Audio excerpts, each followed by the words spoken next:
Oh, snap. Oh, Can you there hear me it now? is. Yeah, yeah, I can hear you Why now. would why would it mute me as soon as I'm telling you, the demons and devils are trying to stop It's us, you just, know? yeah, it's just the devil trying to stop us because this podcast is going to be so amazing. That was such a sweet intro. I feel like, like before a basketball game, you got to play like I grew up in the 90s, you got to play Tootsie Roll.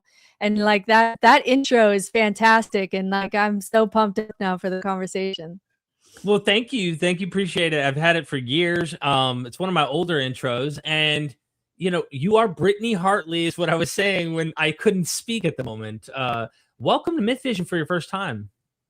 Yeah, so glad to be here.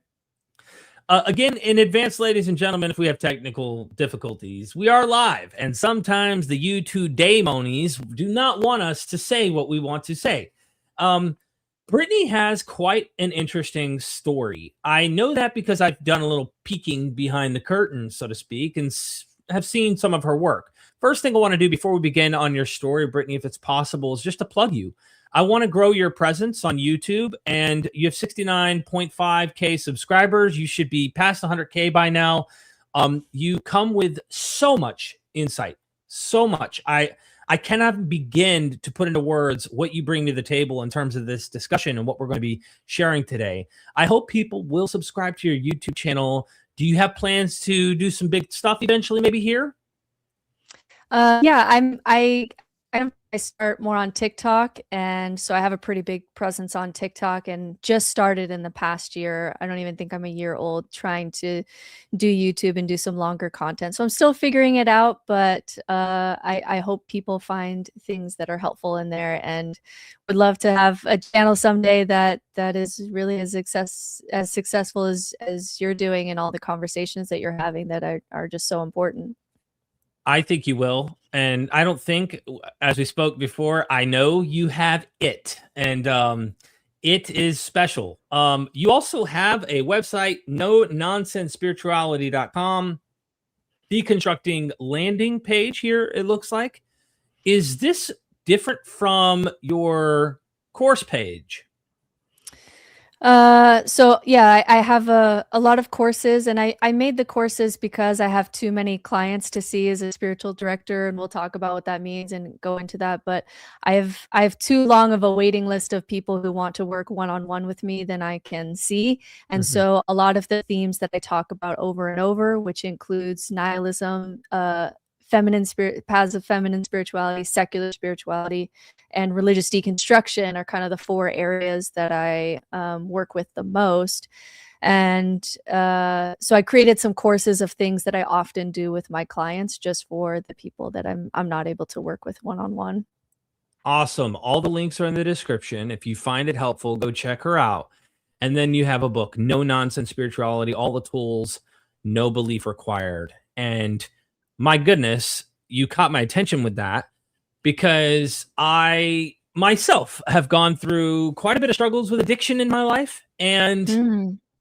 usually it goes the other way. An atheist, non-believing type who is angry with the world, finds Jesus, gets saved, and gets clean. My story is backwards, but that's a whole nother story. Today is your Mm. story. And so I would like to know who Brittany is, where she's from, who her parents were, how devout were you? Did you really, really, really believe? And then we go through your life and unravel that story many people relate to. Without further ado, Brittany, let me shut up and just hand it to you. All right. Yeah, I'll just kind of do as short a version of my story as I can, and then just open it up to where you want to go with that. But I can't really describe what I do without kind of starting at the beginning, which was that I was raised Mormon, so I was raised LDS, and I was a believer. I had a typical Mormon childhood. My home wasn't abusive in any way. It was a lovely childhood. And by the time I was about 13, I started asking some more serious questions of my faith and found that there were not good answers to my questions. So by the time I was 14, I was deconstructing Mormonism, which led to me getting kicked out of my home when I was 15 years old. Or six, I think by then I was 16 years old. and then was really in quite a lot of chaos in what I want to do with my life now that I've been removed from my home. That was quite traumatic for me. And I had this thought, which was, looking back, is like a thought only a teenager could have, because it's so egotistical and hubristic. But it's like, oh, I just probably have the wrong religion, and I seem to have fucked up my life pretty good here. So I just need to figure out what's true. And once I figure out what's true, I'll know how to pattern my life accordingly. I'll just figure it out. Nobody else has figured it out. I'll figure it out. And so by the time I was 17 years old, I would be what you would call now like a nuanced Christian. Like, there's something deeper to Christianity than the childlike version that I was given, or the Mormon version that I was given when I was Mormon. So I was reading C.S. Lewis and apologetics, and I went into history and philosophy. I eventually went into theology school, and I really very much cared about these questions of what is, and what is the right way to live a life, and what is right and wrong, and what is God, and what is reality. And I just thought about these questions every minute of every day. And I really went to theology school not because I was an atheist trying to prove God wrong. I went to theology school to get closer to God, to understand the scriptures more. I was in a Christian marriage. I was teaching seminary, and teaching this to teenagers as my job. And eventually, I deconstructed Mormonism. I started to deconstruct Christianity and some of the, especially historical claims around Christianity. I started to get more nuanced and more nuanced. And then I started to really deconstruct even the concept of God. And by the time it was time to write my dissertation in theology school, I had to admit to myself that I had lost my faith in God. And, people can sometimes see some of my more spicy videos on social media and just assume that I never had faith, or I never wanted to know God, and I'm just like a, smart ass atheist.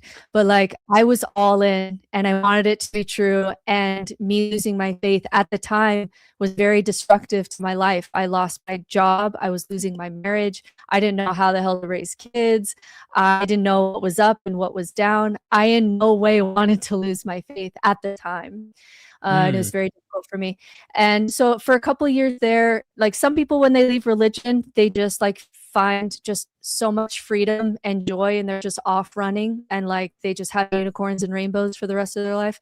I know some people who just really instantly do well outside of religion once they leave it. And I'm not taking anything away from that experience. That just was not my experience. For me, it was a struggle. Like, the death of God was a struggle for me. You were mourning that. Yeah, I was deeply mourning that, because with God, it's also like you have to confront death and the loss of objective morality, and the loss of objective truth, and the loss of some identity, and like, there was just so many losses, the loss of my community, the loss of my marriage at the time. Like, I really did, in that death of God, kind of lose everything. And so for me, it's very painful. It led to a couple years of really deep existential crisis and nihilism. And for me, that included suicidality. Like, it was a pretty dark time for me. And the hardest thought at the time, and I just try to say this not to bring people down, but like, I just want to be honest about it. My darkest thought at the time is that if we are just kind of evolutionary meat suits, and you have to kill conscious life, even as a vegan, you're killing conscious life in some way in order to live, and we don't have free will, I'm essentially trapped in this robot, in this meat suit, this violent kind of, body, and I didn't consent to be here. And maybe the most moral thing to do would be to withdraw my consent to living in a universe like this, with this level of suffering. And it was very difficult to wrestle with just the morality of being alive. Like, I was reading some pretty dark nihilistic philosophers at the time, and really wrestling with the ethics of what it is to be alive in a universe that has this much violence and suffering just kind of baked into the system. And over time, I found a lot of tools for existential crisis. and tools for meaninglessness, tools for facing death. We have 4 existential fears. I did a lot of work there. I got a lot of tools from philosophy and absurdism and existentialism, and even in religion and Buddhism and mysticism and Stoicism, and there's just a lot of tools for how people have dealt with existential crisis. And I really dove into that, and my life got better. And I got to create this job in this, one life that I have where you, I just have this one life. What do I want to do with it? And the thing that I most wanted to do is, how can I do spirituality, the good life, helping people through existential crisis without pushing people to God, especially if they don't believe in God? How could I do this in a way that I could meet someone wherever they are as far as beliefs in God, and be able to help in ways that religion is not being able to meet people? Because with religion, they'll give you tools for existential crisis, but you have to believe truth claims first. And so I was able to create this job. I took a risk, and I said, I'm an atheist spiritual director. I really value so many tools in spirituality and religion and philosophy. I'm just not a believer. But there are tools here that are helpful. And I started talking about it. And because the meaning crisis is much bigger than like just Mormons, going through deconstruction, I was resonating with a lot of people, and was able to create now a full-time job where I'm able to, I do some still religious deconstruction, but the most of what I do is like existential crisis and nihilism, help for people who can't believe but are struggling. So where do you want to go with that? That's kind of my story. Yeah, there's a lot there. My goodness. I almost want to go through a little bit of that with you for people to see closer, because you went through that pretty quick. You got to 14 within 60 seconds, and it's like, okay, would you say that your life was like, you were very devout even as a young Mormon, and you took that seriously? Yeah. And I just found out that I'm on the autism spectrum, which is new information for me. I just turned 40, and my family members were getting tested and coming up with autism. So I recently got tested. And what we do find with people who are on the spectrum is that when they're in religion, they tend to take it very seriously. It can almost even tend towards fundamentalism. Because you get less of like the gray mental gymnastics. It's, I believe this, but I don't really believe this, kind of social aspects of religion. So when I was in religion, I took it very seriously, like as if it is the most important thing, as if these things are capital T true. And then like a lot of people who are autistic, like when you leave, you kind of make the swing more towards atheism. So what we see when we see people on the spectrum in the data is that there's some conglomeration who tend towards fundamentalism and take beliefs really seriously, or full-on atheist, kind of secular, but not a lot in the in-between space, because that's just like a lot of social negotiations that just aren't as resonant. So yeah, when I was in it, I was really in it. Like I really believed it. I was a kid who was trying to figure out, I was reading these books that you wouldn't recognize because you're not Mormon, but like I was reading this book called Mormon Doctrine. I remember when I was a young child, I was trying to figure out, I remember I have this memory of being very young, and there was the word cherubim that we read in the scriptures in class. And I was like, well, what the hell is that? I got to figure that out. So I took it very seriously, and I really did believe, and my beliefs were very important to me at the time. Yeah, you got me thinking I need to get tested. I mean, I was completely sold out, completely. But I also wonder if there's a part of it is, I dealt with a lot of trauma growing up, alcoholism and stuff too. So, and my father was my hero. He was a Green Beret in the Special Forces. So he's like Billy Badass of military. And like, there's a sense in which when I heard the message of a father who loves you unconditionally, that message resonated with me. But I also was so into it, I couldn't help but look around and think they're all lukewarm. They're not really like, it was like they're not really looking at it. They're not seeing it. They're not really. And then when I left, I felt the same way. I'm looking at it going, you've been a Baptist your whole life, or you've been a Catholic your whole life. Like you've been told what to believe, and you literally bought the entire package and never questioned the environment. You were in Plato's cave and never saw the sun. That's how I felt. It's so funny with Plato's Cave because every single person, wherever they are in their journey, feels like they're the ones that have left the cave and are, in the sunlight. And it's this funny thing that like Christians and atheists and Muslims, like, we all think that we're the ones who've left the cave. Of course. And, yeah. Yeah, I use the analogy because, at first I used it like, oh, I see reality. As much as a primate risen on this planet can, in my mind, I think we're looking at the closest we can empirically, right? But truth be told, I think we're all, in a sense, delusional. Yeah. To some degree. We're still in a delusion. We're making sense of reality. We're trying to take shortcuts in our brain to try and put things together. And like, this is why I really like when you brought up spirituality. And we had a super chat already, just to show, Solera Knight some love. Brittney, what does it mean to be spiritually married to multiple women within modern Mormonism, sealed in the temple? I guess this is some insider talk with Mormon theology, because I know they get away from polygamy, at least in the mainstream versions of it. But I also just want to mention spirituality. People hear that word, they think religion, they think, oh my gosh, you're trying to build a cult. They don't understand. So I don't know if you want to address this super chat for Solera first. I'll do the super chat first, and then I'll go into what I mean when I say I'm a spiritual atheist. Yes, which I think is going to resonate with a lot of where you're at too.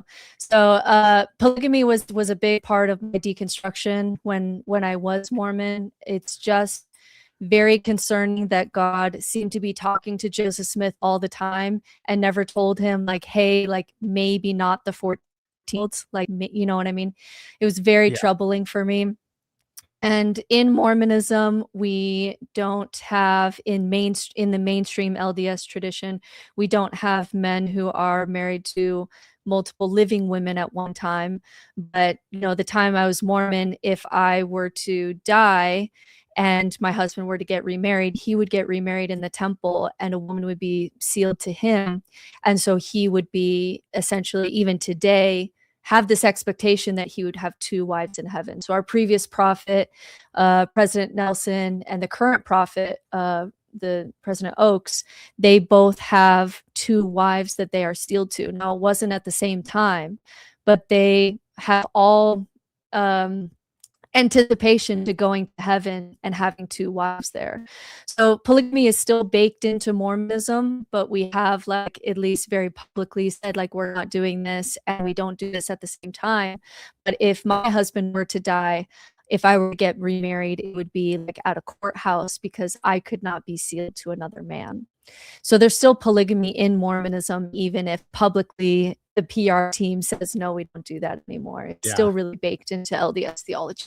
As far as what I mean by spirituality, it's oh, sorry, what? I just said thank you, Solera, for this. Oh, okay. Yeah, thank you. So what I mean by spirituality and religion are notoriously hard to define in the field of, religion and theology and cognitive science of religion, because it's really hard to find an umbrella term that applies to all the different all the different ways that people express religiosity and spirituality. Because sometimes there is a God, sometimes it's it's non-theistic. And so it's hard to define, but the best definition really for spirituality is that you are connecting outside of you and you're connecting deeper inside of you. That's why spirituality has a lot of labyrinths or spirals or eyes that you see in various traditions. It's this concept of connection outside of you. For some people, that includes a supernatural. For me, it doesn't. And then also connection to the universe inside of you. And so when you're not spiritual, you're disconnected to outside of you and everything going on outside of you and relationships and nature and universe, all of that. And you're also disconnected to the universe going on within you, and you're numb and you're cut off. That would be a lack of spirituality. So spirituality for me just means connection. Being an atheist spiritual person, all that says is, hey, there's a lot of tools here that have been housed in the houses of religion. There's a lot of tools in spirituality. Even if you are just like the most science-driven person, we have solid science showing that things like rituals are very helpful for you. Or there's science showing that people who have religion live longer, or they have better formed communities, or they, and so there's science, there's even science showing like, hey, there's something here when we talk about ritual or awe or states of transcendence or love or collecting wisdom. There's things here worth holding on to. I just want to do it without any truth claims. Like, my confidence comes from not because I know what's going on with ultimate reality. I admit that I don't. I just don't think you do either. Like, I just don't think anyone else does either. So can we get all those tools for the good life, all the tools that are beneficial in religion and spirituality, and not have to jump through hoops of having to believe things that are unbelievable to get those tools? And that's really what's important to me. I listened to your video this morning that kind of goes through how theology school pretty much made you not believe in God. I mean, as you kind of briefly summarized here in this discussion, how it caused you to really rethink and go, hold on, I don't believe this. This is not believable now. Textual criticism, history. I mean, the list can go on and on. Philosophy. There were so many problems looking at religion and humans in an not anthropomorphic, like an anthropological approach, combine that with a psychological kind of analysis. You start to realize really quickly it's human all the way through. But I got to a place where you could hear the chip on my shoulder, and I'm venting about this, and I'm constantly critiquing, and rightly so, pointing out flaws, issues, ethical problems, you name it, that we find within the religions. But then it's like you hit this wall and you go, well, we evolved. A lot of this is part of what made us successful as humans. Is it all bunk? And you're pointing out there's something to a lot of this that we shouldn't throw away. Maybe you called it the baby in the bathwater, and throw away the bathwater maybe, but there's still a baby there that is you can use. And I think that's important when we start to discuss how you've exited but then found peace, because a lot of people are dealing with a lack of meaning or purpose, a sense of community, since leaving the faith, whatever that faith may be, Islam, Christianity, Mormonism, the list can go on and on.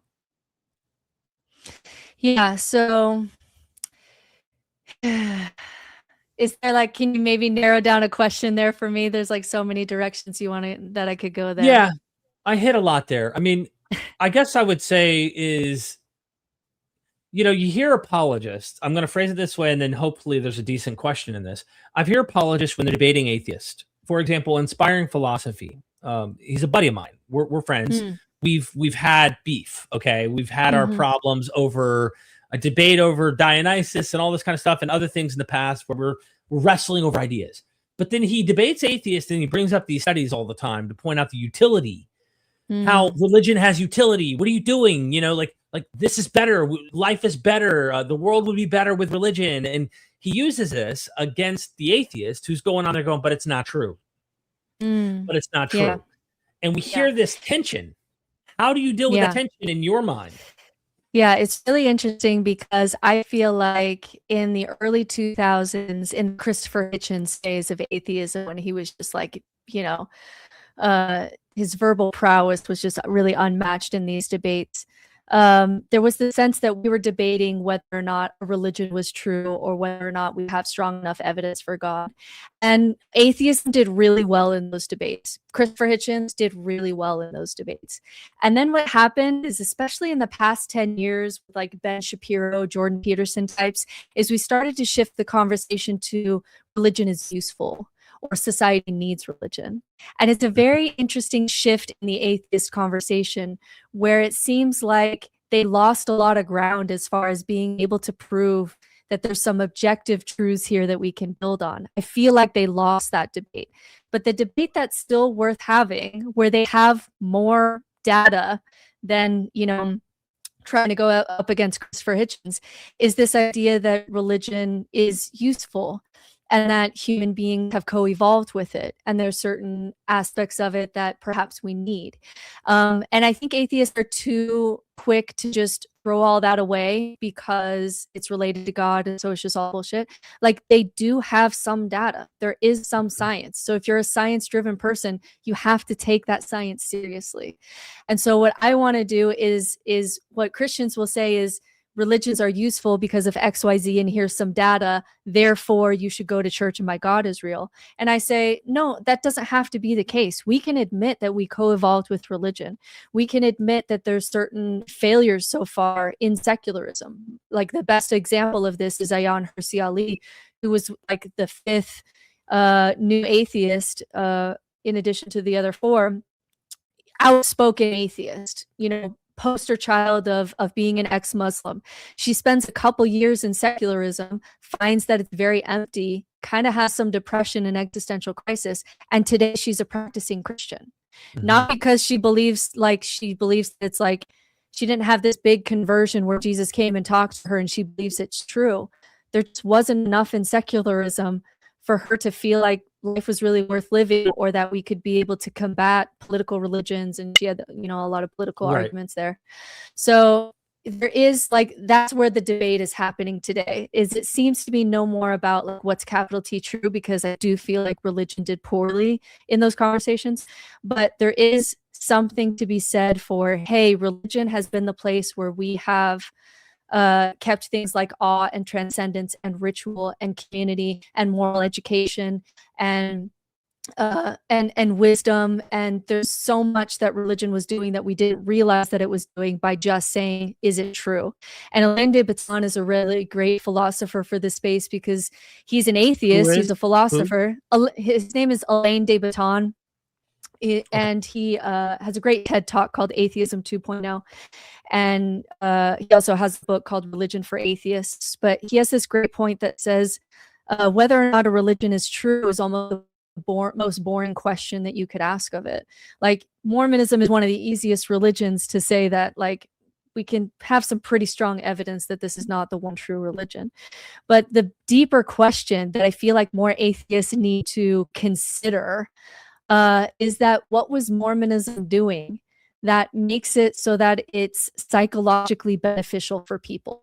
And what is secularism not doing so that people in secularism don't have the level of community and psychological stability that Mormons have, or the longevity, or all these things that Mormons can in the data say, like, we have this because of our religion. So I take that seriously. I don't dismiss that. I don't dismiss the argument that there are aspects of religion that may be good for people. My thing is, that doesn't mean go back to religion and pretend you believe these unbelievable stories and try to gaslight yourself back to belief. I don't think that that's the answer. I don't think the answer is go back to these, Iron Age gods and because there's so many problems with that. The path that I see moving forward is like, yes, we seem to have co-evolved with religion in ways that there are some tools here that seem to be helpful for people and society. Can we get a better sense of these tools and have them more present in society, in secularism, so we don't have to go back to pretending to believe in order to get those tools? So I'm not arguing with the Christian or the apologist that there's tools in religion that we have data that shows are helpful for people. I'm just saying, what do we do with that data? Because I don't think that means go back to religion. I just think that means there's tools here that are worth taking seriously. That's a very difficult process. I mean, there's a lot of ego involved in these debates. You know what I mean? There's a lot of... That's why I don't debate. I'm getting too old. I'm getting too old to debate. No, I hear you. I see the tension there. And that's a struggle. That's such a struggle because, I think that's why Ayaan Hirsi Ali literally, I don't want to say she doesn't believe. I think that her motivated reasons for choosing one is that she realized one isn't going to win over the other, at least as far as she could tell.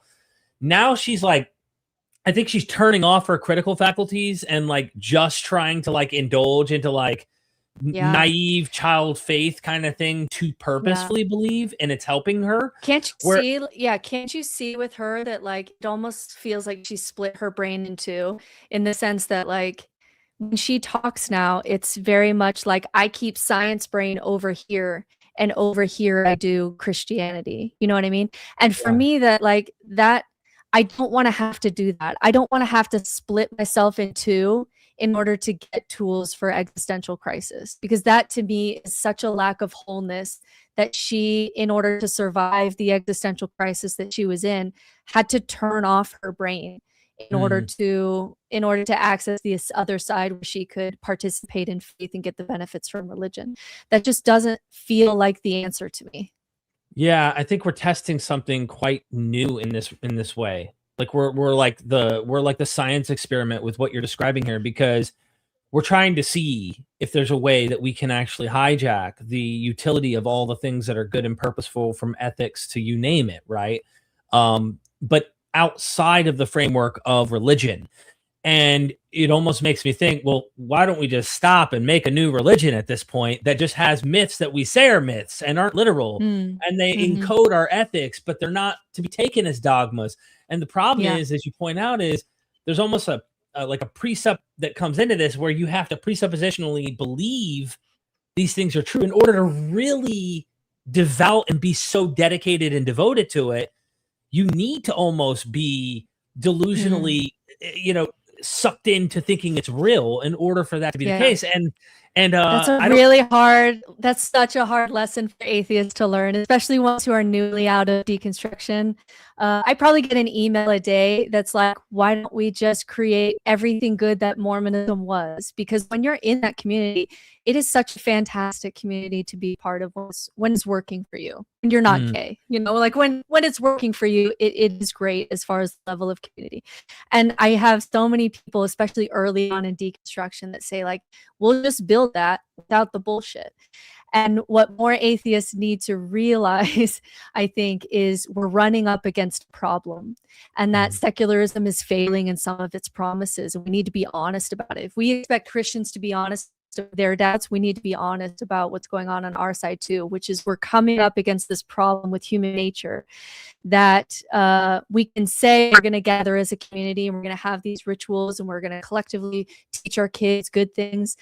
But without the dogma piece, you don't tap into the human brain enough to get the outpouring of money and time and resources to make that community go. So something like secular humanism that operates like Mormonism or Catholicism, I actually don't think is possible. It doesn't tap into that culty side of the human brain enough. And when you don't have, and this goes back to kind of the book Sapiens and some of the ideas in there, it's that we seem to have done community always with a collective myth. And so when you're trying to do secularism and get all the good things out of religion without the collective myth, it's very hard to create community. One of my master's program classes was tracking all of the churches that were trying to do something like Atheist Church. And within 5 years, it was like 90% of them had gone belly up. By 10 years, they had all failed. It's too hard.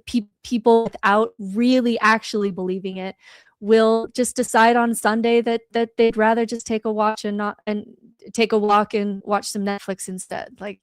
And so there's something where it's I'm even willing to say that because of what human nature is, it's possible that religion will just win by default, because it just taps into that culty, dogmatic side of the human brain that garners so much money and power and resources. And then they have more children, and then they have more communities to raise those children.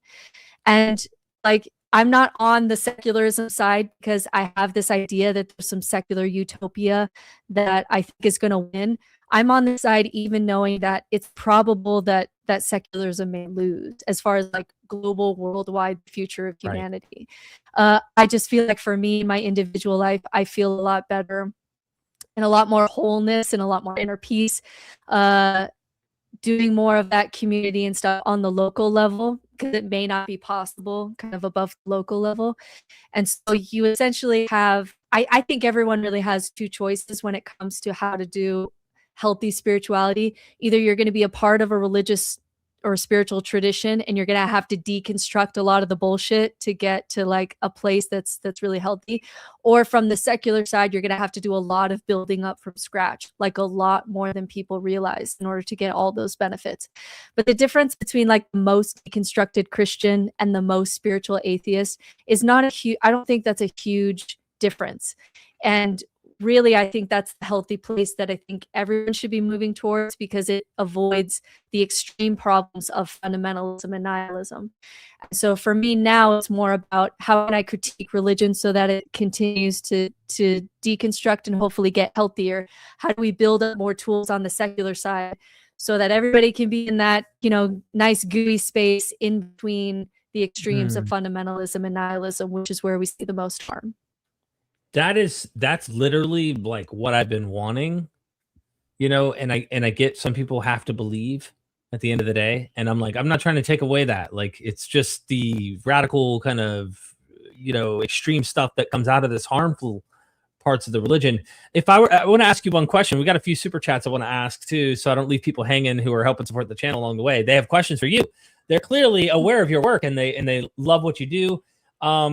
But my question to you would be this, and I wonder, each of us might answer this differently, and I kind of have a feeling I know where you're at and why you're doing this, but if you had a choice between religion ultimately is more delusional, let's just say, in terms of reality, okay? We're psyching ourselves out and playing make-believe, all right?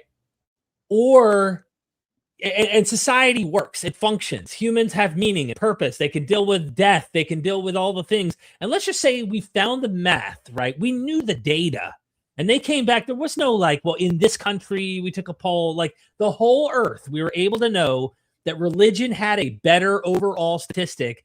If you're religious and you self-delude, you become like Ayan Hirsi Ali. You just split your brain and say, okay, boom, society in the world operated better. Or religion's not true, and we recognize that overall humanity's health and whatnot actually starts to deteriorate and go down a worse path. So you have like two ethical problems here in your mind. Which ethical solution would you choose?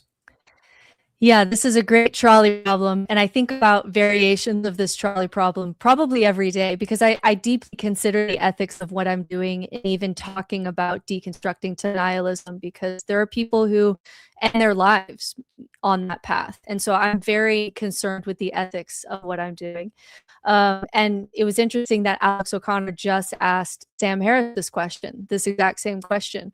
What do you do if we realize that humanity really can't survive nihilism, and that the collective well-being of the world is going to be significantly worse if people don't have the stories that make them feel like life is worth living, or the morality that they feel like is grounded, or whatever it is? And it was interesting that Sam Harris said that if we could know that that humanity needs these stories in order for it to function, well-being has to matter more than truth. If we knew that, I would take the books off my shelf and I would, either not critique religion or be a part of religion, or whatever he said. And I ask atheists this question sometimes, because there comes a point in your deconstruction where sometimes, especially when you get into really dark corners of philosophy, where you have to choose what's more important to you, truth or well-being. Because we have some even data that shows that the more you go into philosophy, the more depressed you get. Like there's an inverse relationship to happiness, the deeper that you go down some of these rabbit holes. And so the question, so as far as me, if I could know that, if you're asking me to rank well-being or truth for the whole world for that question, I think well-being has to matter more than truth. Because you get to this weird place. This is a really rabbit hole place where you may leave religion because you feel like it's not true, and then you get to spaces in nihilism where you can't even trust your own rationality, and you don't even know what's true, and you end up just making up some subjective truth to live by anyway. And then you realize, like, wait, isn't that just what religion is doing too? Right. And so sometimes you circle back to that place, like if you keep deconstructing. So it pains me because truth is such a high core value for me, but I think ethically well-being has to matter more than truth. And so there are times where I think it's the ethical thing to do, to not take someone's, like, if I could know that pushing someone towards nihilism or the void would cause them to become an alcoholic and end their life, like I would not push their religion if I knew that it would end up that way. So I do think that well-being has to matter, but I do think that I see individuals. The place that I know where we can do work is I know individuals can create lives of morality and meaning and love and even spirituality and thriving, even in the face of nihilism, even without knowing what's true. And so that I think is possible. Now, whether society can handle that as a whole, and what we've had secular societies, we've never had a society that's truly nihilistic, like a nihilistic society, to know what it would do. I'm skeptical that the whole world could handle living life without comfortable stories that make it okay. I'm skeptical that we could pull that off, but individuals, I think, can. So I help the individuals. Yeah, that's been one of the things I do as I go along, and I say, I'm like, hey, if you need this, get it. You know what I mean? Like, I would prefer you to take the less harmful path either direction on an individual basis. Yeah, we're still gonna call out harm. Yeah. But and I think that yeah, I'm with you. I agree with you. I just figure I'd play a little game with that question because it's super, super general. I mean, that makes us forget like the individuals and their communities and their small communities, and then not everyone has to be the same, you know. But I just figure it's such a good question though, of like whether, like, why is truth good? Because there's atheists like John Gray that talk about even the idea that truth is good is something that we get from Christianity, because like we actually have some evidence that shows that a certain amount of truth is actually maladaptive to you thriving. As far as like, how much do you want to live this life with eyes wide open, without stories that kind of soften the blow of the amount of suffering going on, and even just facing error management theory and how much our brain compartmentalizes death and things like that. So like, you get to these spaces where at the beginning you're like, truth is good, I'm leaving the church because it's not true. And then you start to have to justify, well, wait, why is truth good? Because there comes some spaces where there's certain branches of philosophy, like where they will have warning signs in the book saying like, this is not going to make you happier, like, and step away if you need to, like, and I think we have to be, as atheists, honest about well-being. I think has to matter more than truth, which may change how we interact with religion. Yeah. Golly, there's so much to unravel. Okay, I'm gonna get some super chats, and then you can pick up. Give me some questions. DJ Wilkins in the house. Thank you so much, DJ. DJ is going to be giving his deconversion story as well at some point here in the near future. If you can call an experience magical without believing in magic, then why can't you call yourself spiritual without believing in spirits? Yeah, I mean that's fair. So people ask me sometimes like, why am I even entertaining the word spirituality when it has that spirit word, and I don't know that we don't have a soul, but I don't believe in a soul or spirits. And part of that is like, there's a language issue here. And so this is a question that I could pose to you. I love talking to people about this question because I'm not sure I'm right about my approach in this. But what do we do in the secular world? Do we try to reclaim these words that have religious baggage or baggage to it, in order that religion not have a monopoly on these experiences? Or are these words so damaged and mean what we don't want them to mean that we have to try to create new words? Because right now we really don't have a word in secularism that means everything that I can put under the umbrella of spirituality. You know, like all of the awe and the wisdom and the community and the ritual, and so much that I can pack in under the word spirituality. I don't have a word in secularism. And so do we reclaim some of these monopolies that, you know, because there's sometimes that people will have, for example, there's data that shows that 2/3 of atheists who do like a large mushroom trip will, they don't go back to religion, but they won't call themselves an atheist after. Yeah. And some of them feel like religion is the only place that is talking about these really transcendent experiences that are peak experiences. And so is secularism doing a disservice by not using these words, because then people only feel like they can talk about it in religion? Or are these words so baggaged that we need to be developing a different language, which then is its own its own problem. What do you feel about that? I actually agree with you, and I'm just another angle in my mind approached why. Because if we do try to then recreate a definition or come up with new terms to describe these things, I think even on a human level, we create more of a disconnect and divide between us and the religious folks. And there seems to Mm, be much more division today in our minds between politics, religion, you name it. Like there's so much divide, we're forgetting how human each other are. And I think if we share a common language, but define what we mean by it, we mm. become closer. It makes us I closer either totally way. agree. You know what I'm Yeah, I saying? So, totally agree. Because I think one of the reasons that religious people can dismiss atheists is because they assume that I've never had a spiritual experience, right? yeah, They just yeah, assume like I'm attacking their sense of the sacred. And it's like, no, like I experience what I would call the sacred. I have had spiritual experiences in religion. I have now even same. more outside of religion. Uh, I'm not trying to attack your sense of the sacred. I just don't agree with the framework that you've put around it, especially in ways that it causes harm. So I totally agree with you, but I get a lot of pushback from atheists for using that term. Of And I course. can understand that. I can understand why. Like it's a problematic word, but like given my options, it seems like the best one. So that's I have the validating to same. hear. Yeah, and I have problems when we talk about God. People will go, "Do you believe in a God?" And I go, "Well, the whole definition to me is human.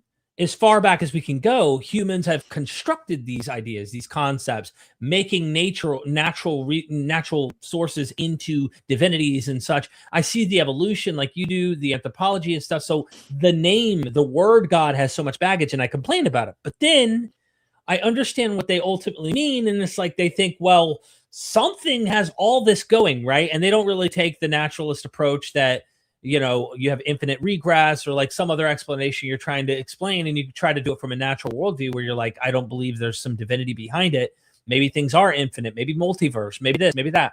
But even then, if I mean, like, why can't we just then go, well, that's God then? The universe Yeah. itself and all existence is Yeah. God at this point. We'll speak the same language. We have a different definition. But like you can't escape, I think, the tidal wave it feels of pressure that history has had, and you Yeah. almost want to use the language, but you don't. And I feel the Yeah. struggle.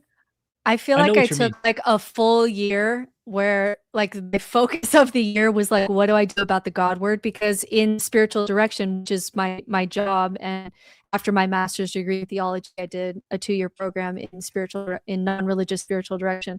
I talk to people about God every day. Like like the word God leaves my mouth, or I'm in conversation about God every single day. And Christians will be like, oh, it's because God is real. And it's like, well, okay, whatever.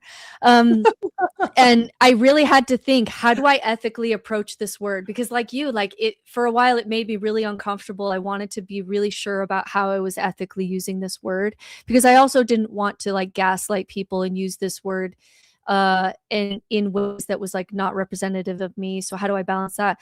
And the analogy that really helped me out here was differentiating between truth claims and emotions. So when someone walks into a cathedral, which whenever I travel, I always go to wherever the churches are, even now, and someone walks into a cathedral and says, I feel God here, they're using a mouth sound, God, to describe an experience that they're having.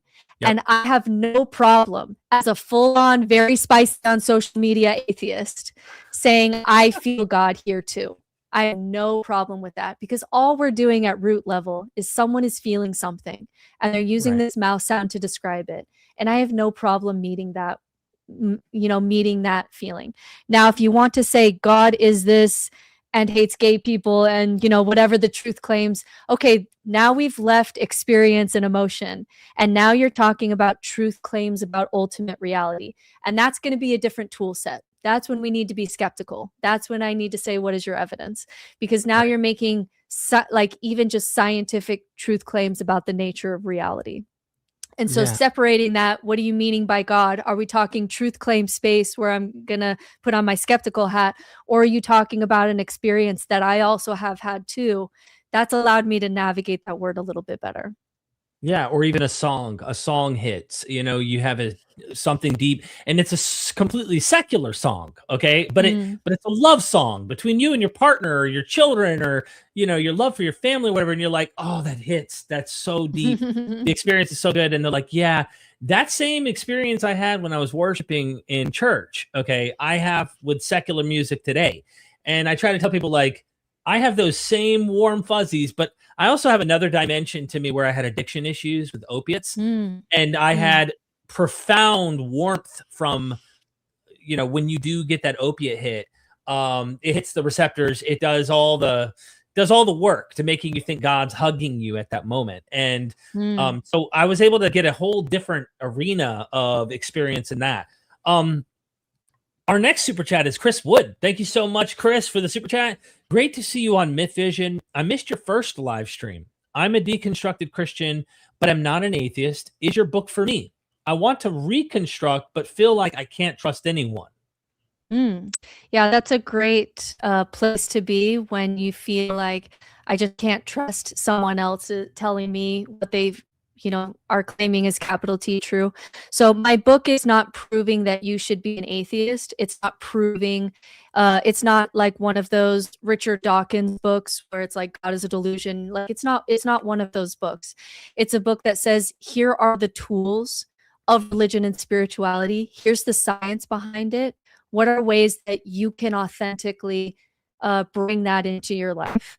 And that can include, like, if you're a deist or you're a panpsychist or you're a stoicist or you're a Buddhist, like whatever ism that you ascribe to right now in your journey, you can still find ways to authentically bring these tools into your life. So my book is not trying to convince you that you should be a nihilist or an atheist. I spend almost no time arguing that all the reasons why there isn't a God. I'm just honest about my experience, that I got to a place where I am so allergic to truth claims after so many years in theology school and building so many theologies in my lifetime, that I just want to show, hey, here's a path that seems to have some tools that don't require any truth claims at all. And that's different than me saying, here's the path for you of the truth, and the truth is, nihilism, and you should be like me. It's like, no, I don't know what is ultimate reality. I don't trust anyone's truth claims either. But here are some tools that you can integrate without being required to believe things. So I do think it's that it would be appropriate for you on your journey right now. I would like if you could remind me to get into nihilism a little bit more, because I think that's going to be important, because it seems like you not only deconverted from Christianity, but you also went into deconverting from something that is dark. And I think it's important we understand that, what if reality is really that dark and we just need to play make believe somehow to not go too far? So remind me to come back to that if you can. Yeah. I would like to hear what Mhm. you've learned, because I've not studied it in depth Mm. at all. Solera Knight again says Christmas is not mentioned or even celebrated anywhere in the Bible, anywhere. So why Christmas, the cornerstone of modern Christianity? Yeah, every year, me and Dan McClellan and other people who are kind of in that space, every year at Christmas time, we make the same video. And we all do. You probably see them, where people will talk about how Christmas is actually really pagan because of XYZ, and we don't really have a lot of evidence of that.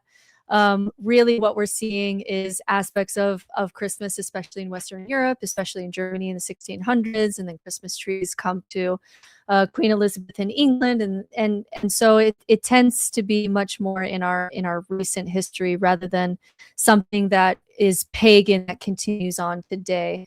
So it has a long story, and it's one of those things where it has 10,000 elements of what Christmas is, and each one has its own history. But most of that we can trace really back to medieval Christianity, versus that we can find this line of Christmas going all the way to paganism, and then even before Christmas. That tends to be like I'm not against you doing pagan Christmas. Like if that's the way that you want to do Christmas, that's fantastic.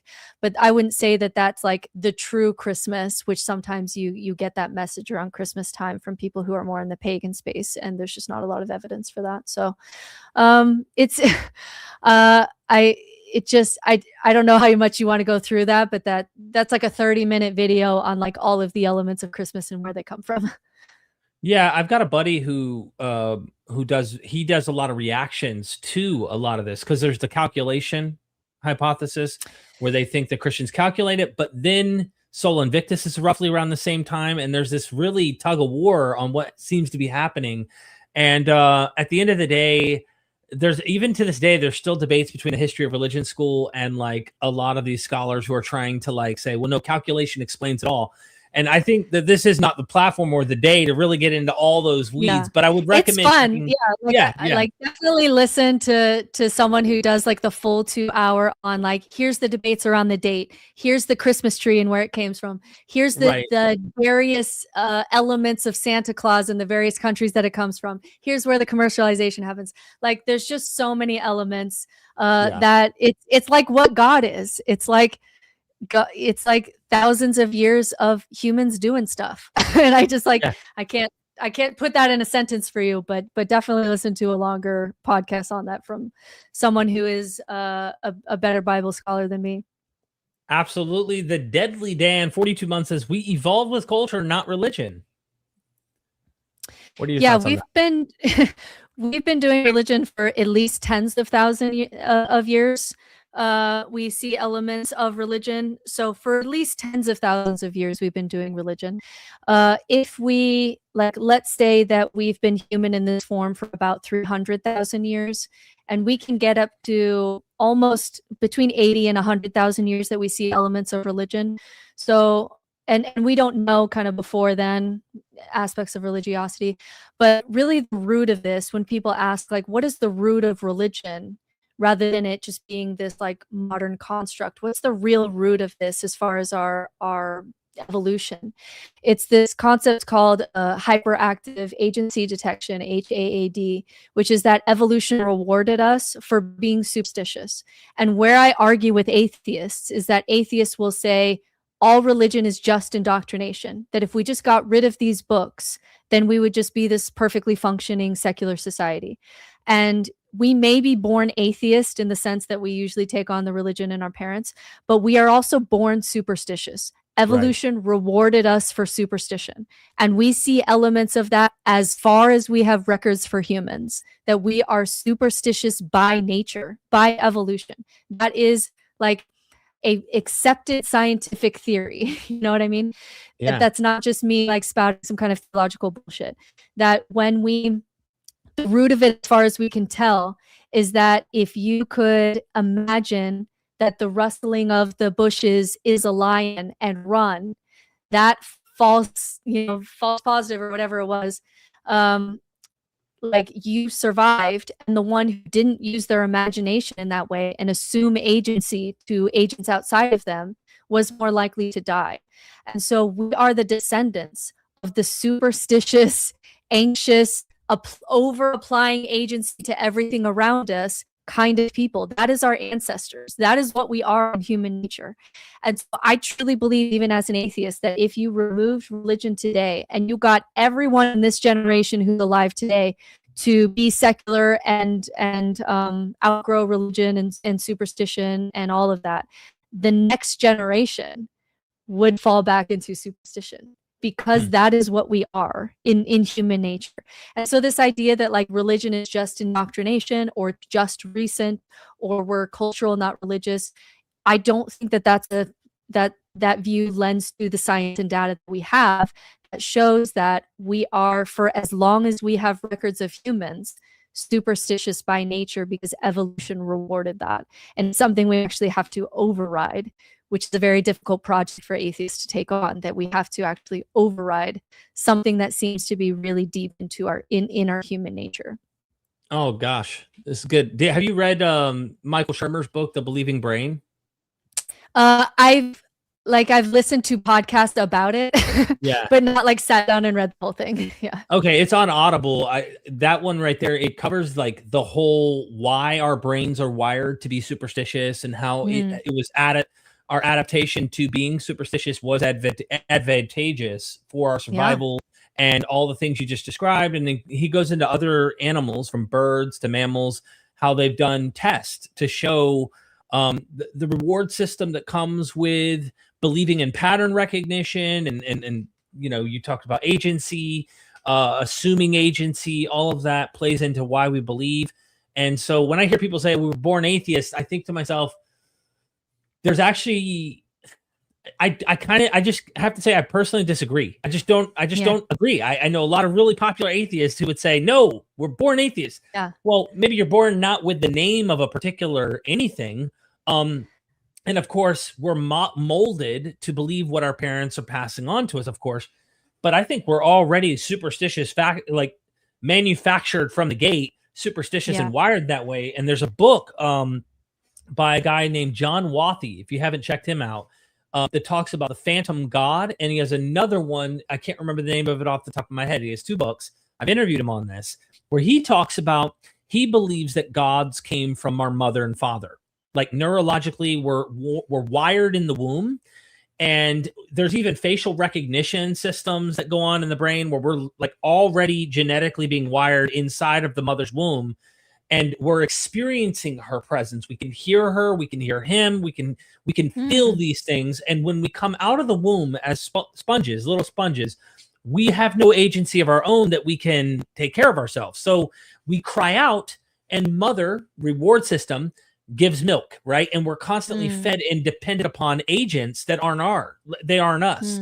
So that wiring of depending upon an agent that isn't you is so wired in us as infants that as we get older, we're still thinking mother or father, even though mother or father are not there, which explains why there are deities of goddesses and gods in antiquity, which represent fathers and mothers and all these things. And so he was explaining that and then using the phantom limb as an example to point out that when your arm is cut off, years later, that person knows consciously that their arm is gone, but someone tosses a football at them, they'll reach with the missing arm. And how our brains will wire and connect to fake limbs that aren't really there by doing that whole put the arm behind the thing and then put the fake arm in front, and they touch both, connecting them.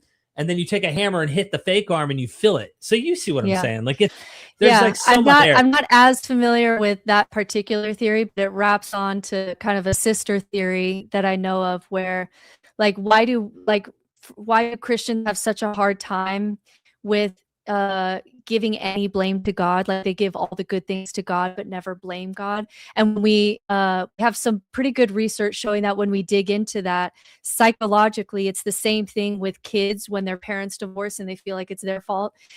It's actually more unsafe to feel like there's something wrong with the person that you're dependent on. That's psychologically very unsafe, that we just assume that then it's our fault. Because if it's our fault, there's something as a kid that I can do that can make my life better. But if my parents are terrible and they're abusive and they're divorcing or whatever, and I'm dependent on them, that's so psychologically unsafe for our dependent nature as children that we tend to not want to do that with our parents. And you'll hear children really try to like vouch for their parents and give them the benefit of the doubt and really not try to put a lot of blame on them because it's so psychologically harmful to blame the thing that you're dependent on. And that's that's pretty easily transferred to God. That psychologically is very unsafe to say that maybe God is an asshole sometimes, because if we're dependent on God, then that's very scary. And it's much easier to say everything is good is God, everything good in this world is God, and when it's wrong, it's us. It's exactly what children do with their parents when they're divorcing. And we're seeing that same behavior, with God and children. So there's just like, when you really get into the cognitive science of religion and what religion is doing psychologically, individually, and also communally, it's doing a lot more than just, I think this story is historically true. It's doing more than I think all of us really realized. Yeah, that's why my job in the past has been so hard because I think, oh, I'll just show them the evidence. They'll just look at the text and they'll see it, right? Yeah. Wrong. It isn't just look at the data. They have so much other protection in their mind that the experience, their life, their identity, everything is wrapped up so much in it that you can't be right. This can't mean what you're saying it means. And if you debate people long enough, they'll tell you what they're afraid of. Like if you debate someone long enough, they'll say, I watched this with an Alex O'Connor debate when he debated the 20 Christians, whatever it was, where someone said, like, if you believe as you do, I think it was actually the Mormon, Jacob Hansen, if you believe as you do, how do you not just like kill yourself because everything is meaningless? Or why don't you just go around raping everyone? Like eventually they'll get to the argument that says you can't be right because I can't accept this as true emotionally. This is too difficult. And so like when I debate people, like you think that you're just debating facts. Nobody's debating facts. Nobody's changing their mind in these debates. You're debating these ideas that you're wrapped your identity around. And all it is two primates who can speak saying, my identity deserves to exist. My way of life and identity deserves to exist. And we're going to throw arguments at each other that we're not even like clocking or really thinking about. We call it a debate. And nobody's changing their mind because none of this is rational. This is much deeper than just rationality. This is much deeper than just historical truth claims. This is the stories that keep, especially our existential fears at bay. And if you debate someone long enough, they'll tell you what that existential fear is. Like it shows up of like, that can't be true because then this, and that's scary. And that's the place where I really meet people is when they no longer can believe and they dive into that fear. Wow. Next super chat, DJ Wilkins is back. Thank you, DJ. Britt's voice and work are so important. So much deconstructing going on. Thank you, Britt, for focusing on reconstruction too. Great to see you on Myth Vision. Thanks so much. I appreciate it. And I think it's interesting that you said thank you for focusing on reconstruction too, because my one critique for the deconstruction space, and some of this I feel like we get from our time in religion and thinking that we're better than everyone when we're in religion and thinking we're better than everyone when you're outside religion, is it's such like an addictive high horse when you get to tell people how stupid they are and how stupid their beliefs are and how wrong they are. And all of those videos, even when I do religious deconstruction videos, those videos do really well. There's almost like an addictive self-righteousness to it. Reconstruction is the hard work. And those videos don't do as well because it's not, you don't get that addictive feeling of like, I'm right and you're wrong and you're stupid, which is a lot of what religious deconstruction space is. And I think we need to do a little bit less of that high horse deconstruction stuff, even though like I definitely had my period in it. I feel like we need to outgrow some of that and talk more seriously about stuff that doesn't feel as good, which is the reconstruction stuff. I think the analogy I'd give to like, it's just a basic one, but it might make sense, is that people who are driving down the road in a 45 mile per hour, you could tell them from the United States, 45 mile per hour road, and they see, let's say, a community group thing going on the side of the road. They're trying to do some, donate to our cause. We have a cheerleading thing, whatever, right?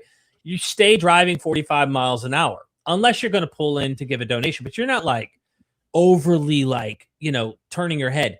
But when you see sirens and lights and cones and a car upside down and fire and smoke, people slow down. It does not matter. They're down to 5 miles an hour. You're honking, going, let's go, let's go. But people turn their heads because they want to see, they're more interested in what's wrong, what's bad, what's, and not so much about what's good. We are controversy whores in that way. And then when you get to like real discussions in deconstruction spaces about, okay, how do we do moral education for kids? How do we create we know that kids really need identity and belonging in those early stages in order to have the stability to move on to some of the later stages of human development. How do we do that in a secular world for children? Those are hard conversations. Those aren't fun conversations. You don't get to sit there and feel better than everyone else in these conversations. And because it's lacking that controversial, self-righteous, whatever kind of content, those videos, like they don't do very well even when we are talking about it. So I appreciate that you see that I'm trying to do reconstruction stuff too.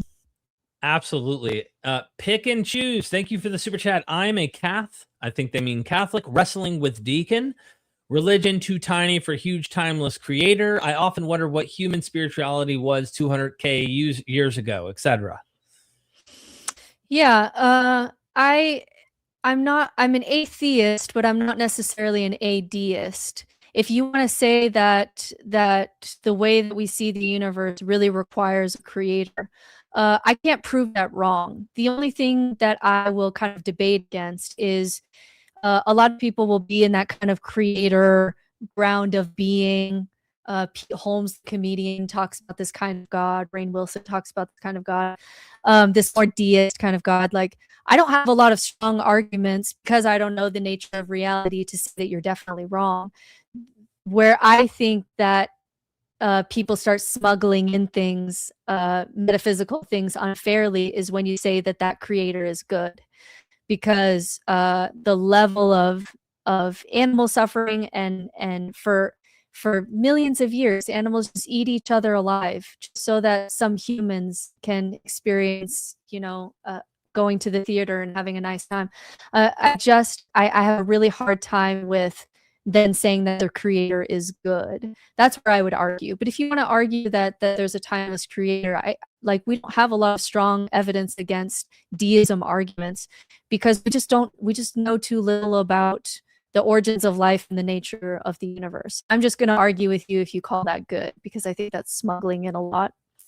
Yeah, I'm really curious about what spirituality was 200,000 years ago, especially in the context of matriarchy. I would love to be able to hop back and see what they were doing and see what they were up to. And I'd also like to look, if we survive the future, I'd also like to look to see what religion is like in the future. That's actually something that I've cried about. It's something that I've mourned, is that it's really hard for me as a history person, as a story person, and a words person, and I really love like seeking truth and knowing what's going on, knowing that I don't know how life began really. I'll probably die not knowing.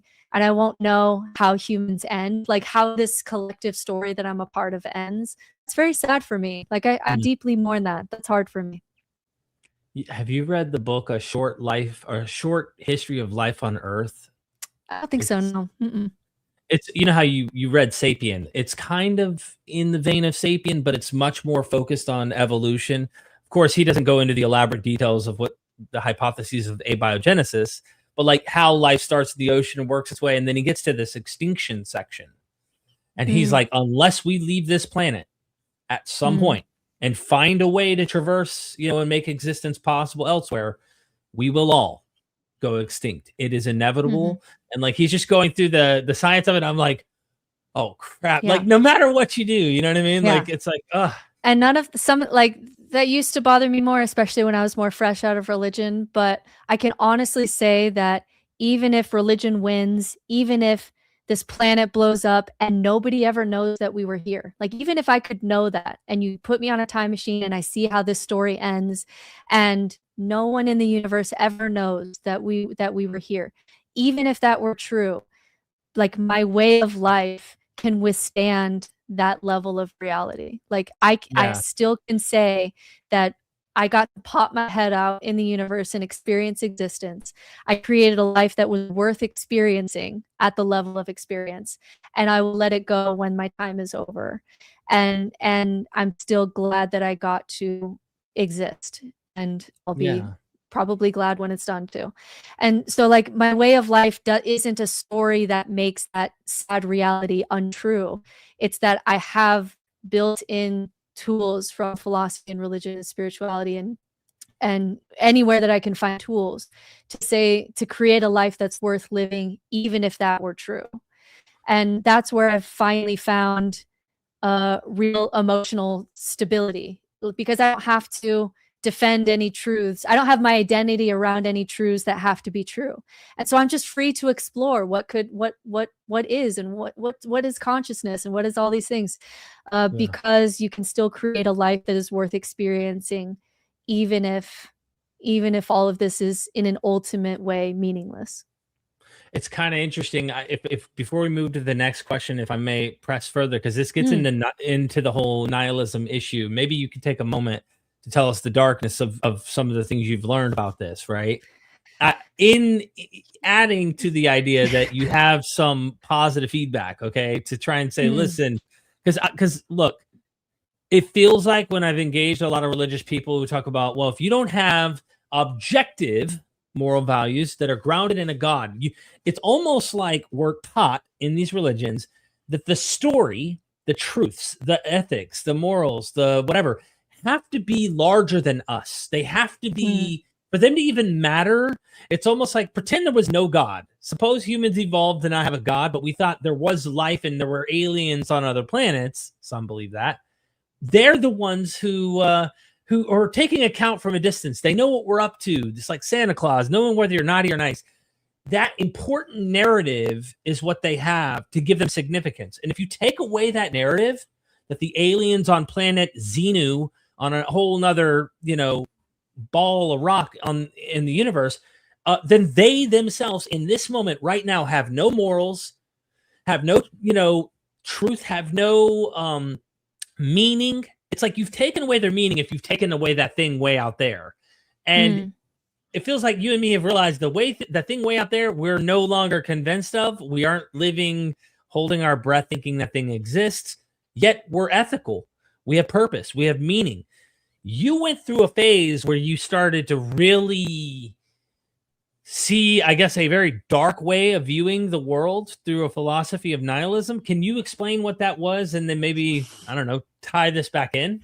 Yeah. Let's see where I want to go with that. First, I want to say, like, what's the reason why we want to ground, like Christian apologists like they're trying so hard all day, every day to ground morality. So it's like, well, why are we trying so hard to do that? And what we're finding is that uh, our brains do very poorly in high amounts of chaos. And if you just accept that we're on this planet, we don't know how life began, we don't know how our story ends. There's no universal sense of morality. We just seem to be social primates that have moral intuitions. And those are somewhat arbitrary, but have helped our survival. And even we can't even trust our rationality, because at the beginning of deconstruction, you're like, yeah, I'm a secular person, I trust science and rationality. And then if you keep deconstructing, if rationality is just a tool that evolution kind of gave us, and I'm using these terms, I know evolution doesn't have will like that, but gave us in order to survive, then what grounds do you have to even trust your rationality when you're saying this religion is true or not true or whatever? You can't even trust your rationality. So you have moral intuitions that are arbitrary. You're going to die.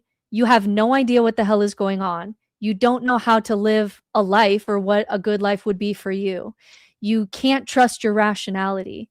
There's no meaning or purpose, no ultimate sense of meaning or purpose. Nobody, like you're alone in the sense that nobody knows what it's like to be you and no God is watching you. And when you really go down, and you can go further down into that, but I try sometimes ethically not to. Like, this is where you get, like, the darkest part of these roads is when you get to this idea that it's moral to not only end your life but take as many people with you. That's the end of Yeah. some of the thought patterns of this road. We just had a guy in the past year, and the FBI made this new category of nihilistic violence because a guy live streamed on YouTube trying to blow up a fertility clinic because he truly believed, after going down some of these philosophical trails, mostly online, in ways that were unhealthy, that it was the most moral thing to do, to take himself out and to take as many eggs who were destined to suffer in life as he could with him. And Hmm. like, it can start going that direction. And so what I want to do here is, with nihilism, is say, even if some of these things are true in the sense that we can't ground morality, we can't ground rationality, we can't ground objective truth. That's another one. We can't ground, we don't know why we're here, we don't know what happens after we die. you kind of have two options there. Your options are to pick, or three options. You kind of have the option to pick a story that soothes those fears, which religion soothes all of those fears. It's one of the real reasons why we co-evolved with it. Or you go into dark places and you have numbing behaviors or slow suicide or suicide.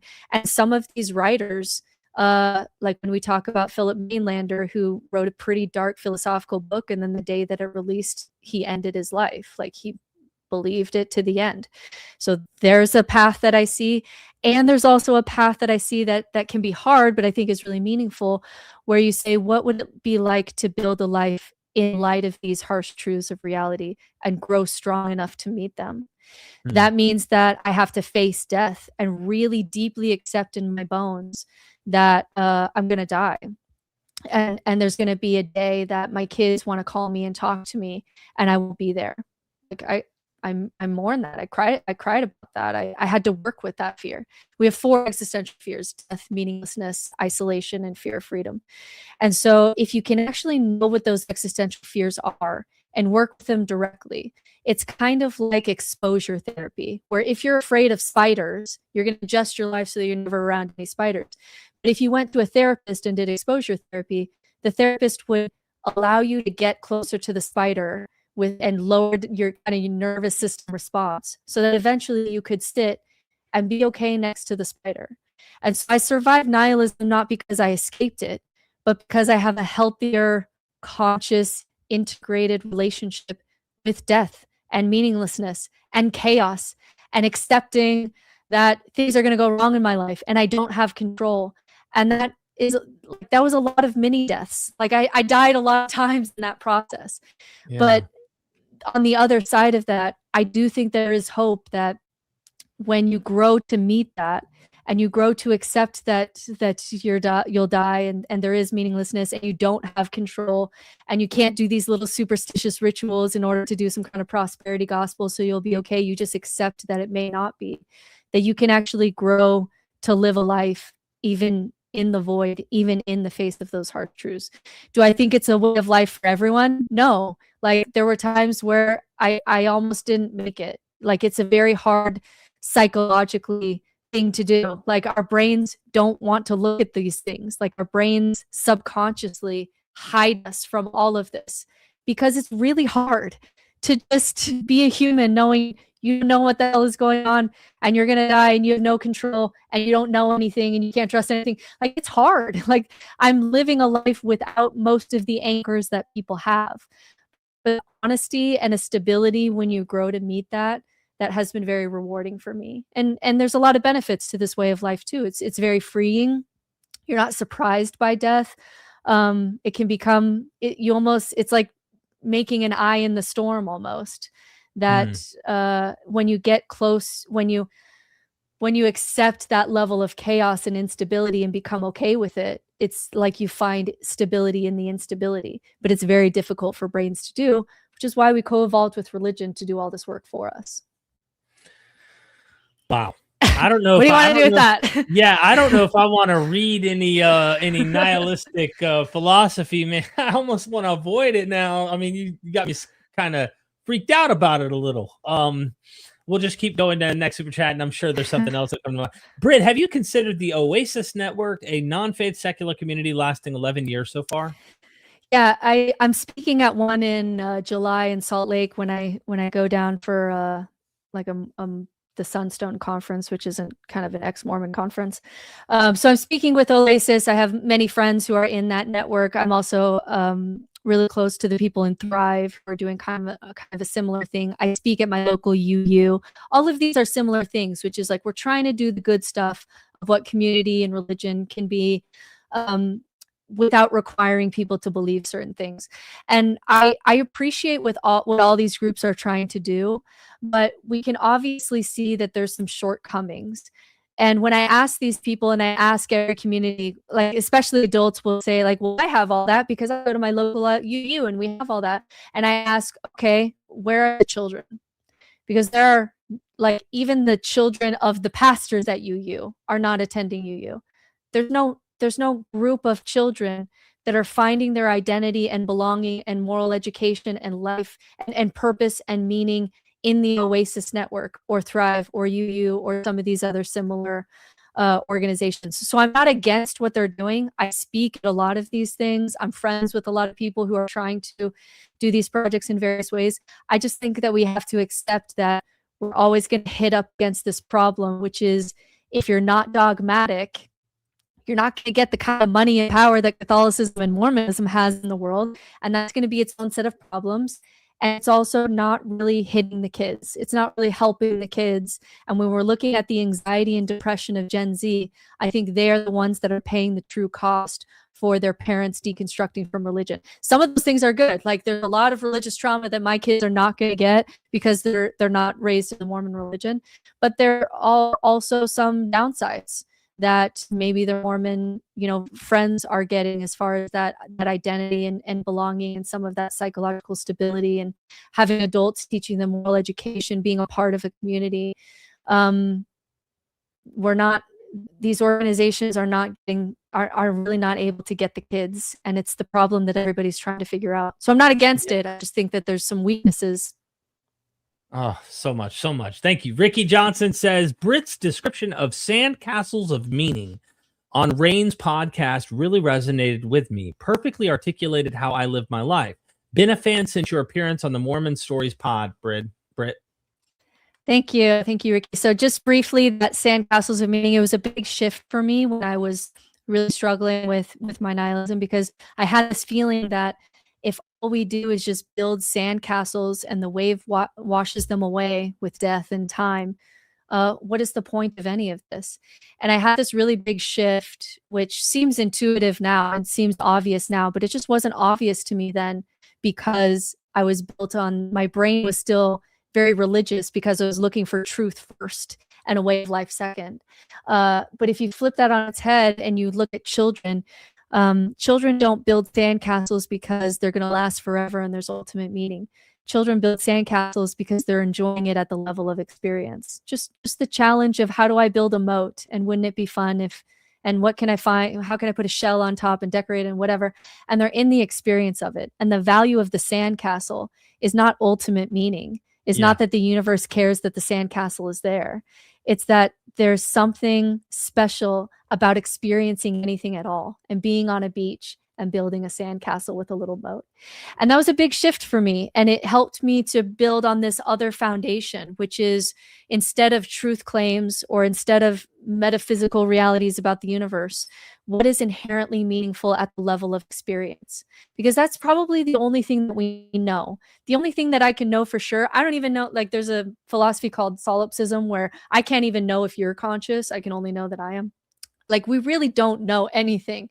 But if there's one thing that we could say that we could know, it would be that there seems to be an experiential quality to reality. And that's true if we're on an alien computer, or if panpsychism is true, or whatever is true. It seems to be that there's a quality to experience, that it is something to be like me. It is there's a difference in experience between hugging my child and touching a hot stove. And so we can build from that. Maybe that's the only thing that we know, that we're experiencing creatures.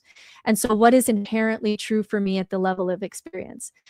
This conversation for me is very much not because, it's not because I'm trying to get to some goal or some monetary goal or some career goal. It's because what I'm doing right now, you and me, is like being little children and playing. This is play for me, right? This, we're building a sandcastle just for the hell of it because we're just enjoying the conversation so much. Exactly. And so when I started to build my life from that ground, I found some ground that I could build on, even if I don't know what's ultimately true about the universe.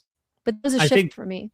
Yeah, that's important for the whole nihilism, like you said, or even just a lot of people, I think, take for granted of the experience right now, like you're saying.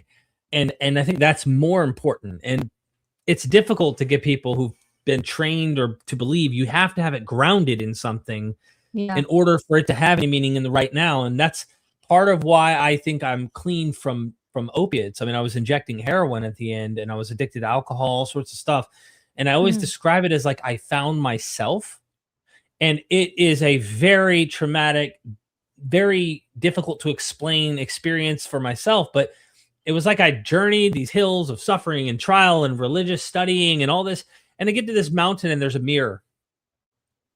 And I get closer and and I see God, but it was like it was you all along, and in all these flashbacks of like the footprints in the sand, and it was like that was you, me that carried you, Jesus said. And I realized back, it's like actually it was you all along who walked yourself through those trials, through the struggles. And when you couldn't walk, it was your mom, it was your wife, it was your kids, it was your, and like, so it was like my religion became me and my experiences, so to speak. And I found that loving myself, being okay with being human, being okay with having shortcomings, not hating my flesh and finding, all the religious theology. And that was what for me did it. And I feel like I'm like, okay, it was gradual, but like 10 years now, and I'm not. Yeah. And we do know like transcendent experiences like that are like very positive for being able to overcome addiction, because it's almost like you get out of yourself for a little bit and can kind of look down.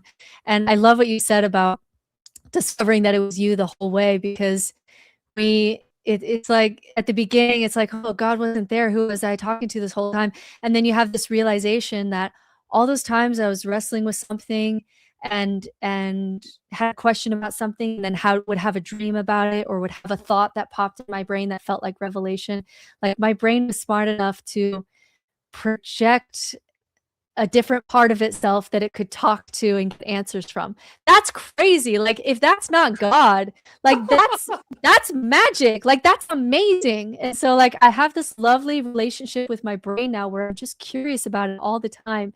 And the things that pop into my head, instead of calling it revelation, calling it from God, or calling my shadow self Satan so I don't have to work with it, it was all me. And there's a whole universe in there that you could study for the rest of your life and still not get to the end of. And that's when like life just got, like people will sometimes say to me, you're an atheist, so life has no more magic anymore, right? They just think that I just like read scientific journals and I'm just a robot. But like life is so magical as an atheist, because our brains were smart enough to keep information from itself, or it was smart enough to project ideas of idealism like God, and then through relationship with that ideal imagination, we actually became more loving or became more compassionate, because we had this thing going on in our brain, or our dreams, or our thoughts, or the things that, like when you just get that moment where something pops into your conscious mind because your subconscious has been working on it for days. Like if that's not magic, what the hell is magic? Like that, all of that is magical to me. That is amazing. Yeah, the way you described it, it reminded me of Interstellar. You watched the movie Interstellar? Yeah. Like that hit. I was crying. Okay. The whole time Murphy, Murph was talking to something was trying to connect with her, and he ends up in the black hole. Spoiler alert. And like literally, if you haven't seen it, you're not a human. Okay. But it was him all along trying to connect with his daughter. And I know it's science fiction, but there's a sense in which our experience feels a bit science fiction. And like, it's so surreal sometimes. And you need to have that. Reality is stranger than, like, Mormonism is crazy in the sense, like, our lore, like, is unmatched. Like if you want to know some Mormon lore, like, we get pretty out there, but like reality is even, I think, more wild than my early Mormon stories about what reality was and what was going on. Like sometimes I'll try to shortcut it to this space in order to help me feel that awe and appreciation. And one of my shortcuts is driving in the car, and I'll be listening to Weezer, because I always listen to Weezer, and it'll just be like, I am flying through space on a space rock in a meat suit that has electricity in my brain, and sound waves are hitting my ear and making the meat suit kind of like move in this way. Like that's wild. That's wild.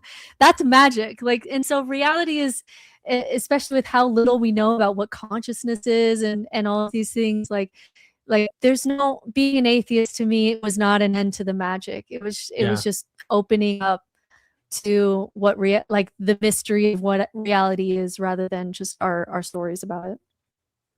So wild. Icy Pirate, thank you for the super chat. Do you personally think consciousness is a fundamental property of the universe, or emergent via random selection, evolution? Yeah, I definitely would not say that I know. And the people who study this the most, talk about how mysterious it is. I think anyone who says that they know, I'm very suspicious of people who think they really know what consciousness is.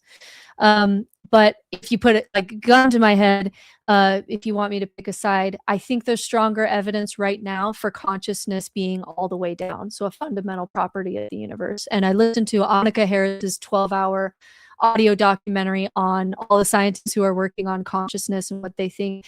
And it's tending towards that direction, that the hard problem of consciousness is so hard to solve and so difficult. And we're having such barriers with that approach that it's emergent, that it's starting to make more sense that it's consciousness all the way down, which is very interesting. Like I'm very, like, one of the very freeing things about living a life outside of building on truth claims is that I can explore all of this.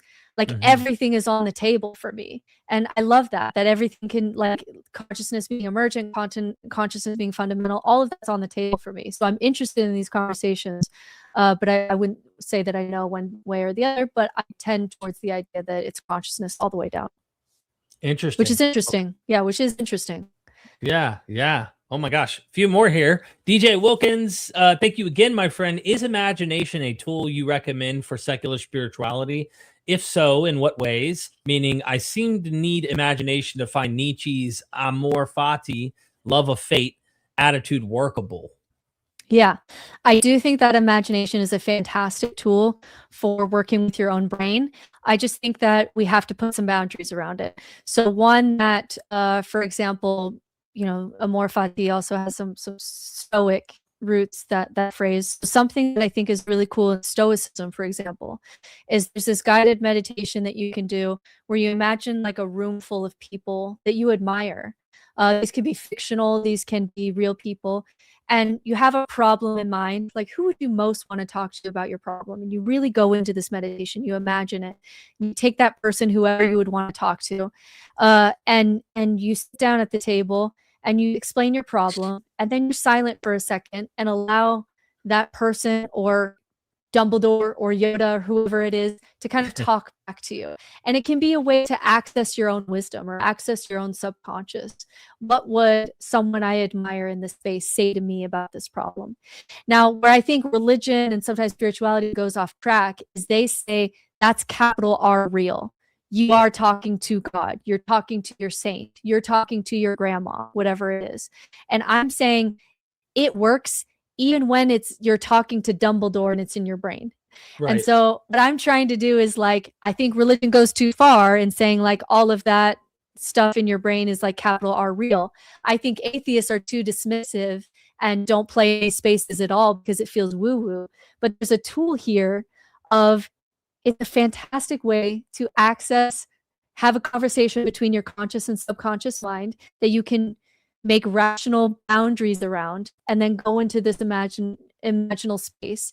And actually, like, I've done this before in ways that I changed my mind or I made a big decision after kind of doing this practice. And so there's lots of tools like that. There's fantastic tools for that kind of conversation between your conscious and subconscious mind. I just think religion makes it capital R real, and atheists don't do it at all. But there's like if you can brush the bullshit off of the tool, it is a tool, and I do think it is helpful. Goodness gracious. Oh, this is so deep. This is really deep. I hope everybody likes this video and goes and subscribes. The Deadly Dan, again, thank you for super chat, my friend. A worldview is not a religion. Religion can be a part, but it's not necessary to function as a human, while culture and society is fundamental. What are your thoughts? Yeah. So, like, it's very hard as someone who is in the space of like the cognitive science of religion, because what people mean colloquially and conversationally when they use the term religion is not how that word is used in the academic space. And so in my space, like, there are societies where culture and religion are not separated, or Right. like they haven't gone through an enlightenment where science and spirituality or culture and religion are separate. And we have like millions of different gods that we've created, at least, you know, tens of thousands, hundreds of thousands of religions. And so to say that like religion is what we think of in America as far as like organized religion is just not the way that this term is used when you're seriously engaging with religion. And so like the definition of religion when you go into to study religion is that religion is how you orient yourself in the universe. And everybody does that. You can say that you're not religious, but I can look at your life and say, here's your core values, here's your rituals, here's your community, here's how you connect. Maybe it's nature, maybe you do XYZ. I could list out the things that you do in your life that we put under the umbrella of religious behavior. And so if people say like some critics will say like everybody is religious, I actually, as an atheist, don't have a problem with that. Like when you study all of the different ways that humans are religious and how they orient themselves in the universe and the stories and rituals and people and values by which they orient themselves and make decisions. Everybody has to do something there. Yeah. And so to say that everyone was religious, I don't have a problem with that. My thing is that like I've built a life that is truly authentic to me and my values and gives me a lot of inner peace and wholeness and tools and joy. And doesn't require a lot of truth claims. So I have no problem with critics saying that everyone is religious, because I'm using this word differently than like just church, which is kind of how we use it conversationally, especially in America. I feel like a lot of those conversations typically are you have faith, right? And so now they're saying the atheist needs faith. And of course, when they talk about faith too, they have a double standard. So they like to say that you have faith because you and I believe. Well, if you take my approach, I tend to think just 9 out of 10, we've been able to kind of solve things without needing the God explanation, as that agent was actively involved as far as we could see. Now, if you want to say he's invisible and unfalsifiable and he's always been there or it has always been there all along doing the things, I mean, then for all I know, I've got a dancing elephant behind me and you can't falsify it. And, you know, so I don't believe it, but they'll go, oh, you have faith that the universe, you know, naturally before that, or multiverse or abiogenesis or whatever, because I tend to lean in the natural explanation. Right. But I don't know. I lean there. It's like where you're building their grounding, right? Like you're speaking to, like they're trying to find what are you having faith in to build your grounding. And when we're saying we have this different approach where we're not building from faith in a truth claim, we're building in a totally different way. And that can be hard for a religious brain to see and understand the differences there. Yeah, but they don't realize that in Hebrews 11, clearly the faith being used there is contrary to all the evidence. They still have hope and they still hold on. And it's like Abraham's 99, right? Or like Noah's told a flood's that coming. Is probably my favorite, like probably one of my favorite questions. I like the Canaanite question sometimes for Christian apologists because I like them to squirm with that one, but or you know, like the genocide questions. But I also like the question is, explain to me why that faith that you were just talking about, where even against evidence you're going to believe this thing. Tell me why that's a moral virtue. Tell me why that is on par with things like love and compassion and other moral virtues we have. Like, why is faith a moral virtue? And there's really just not a good argument for that. And I know that because when I was an apologist, that was a question that I really struggled with. Right. Yeah, golly. One more here. Solera Knight, will humanity move beyond religion in your view? No. Mm-mm. No, it's too, we're too superstitious by nature. And then also once you get that going, like religion taps into so much of our psychology that it just will always have more money and power and resources because of really tapping into that dogmatic side of human nature. So I don't think humanity will move on beyond religion, which is why rather than just saying to everyone, all religion is bad, all your beliefs are stupid, we all just need to be atheists. That's assuming that the world is that it's possible that we could create an atheist utopia. I actually argue with atheists that, like, hey guys, believing that we can every generation, like, there's never gonna be religion, like, we don't have the data to support that humans are capable of this, like, based on what we know about human nature. So to believe in atheist utopia for everyone is almost believing in heaven. Like, we just have no evidence of this. And so I think it's actually much more grounded in the data to say religion's going to seem to exist. Let's make it as healthy as possible. And secularism is going to continue to exist. It has a lot of benefits. And let's build up more tools so that people like Ayaan Hirsi Ali don't have to go to Christianity because they're struggling. And that, to me, I think is the most moderate, grounded approach that you can take as far as, like, the future of humanity there. And then Shirley and Hunt, thank you so much, says fascinating conversation. You know, what interested me in even having you on, and thank you, Shirley, was you did a video on TikTok talking about how evolution, you cited some source, you probably know off the top of your head, where it's people who saw behind the curtain that see a little too much, that are typically people who don't want to have children, are typically people who are kind of going down this path of deconverting and becoming atheist, nihilist, if you will, whatnot.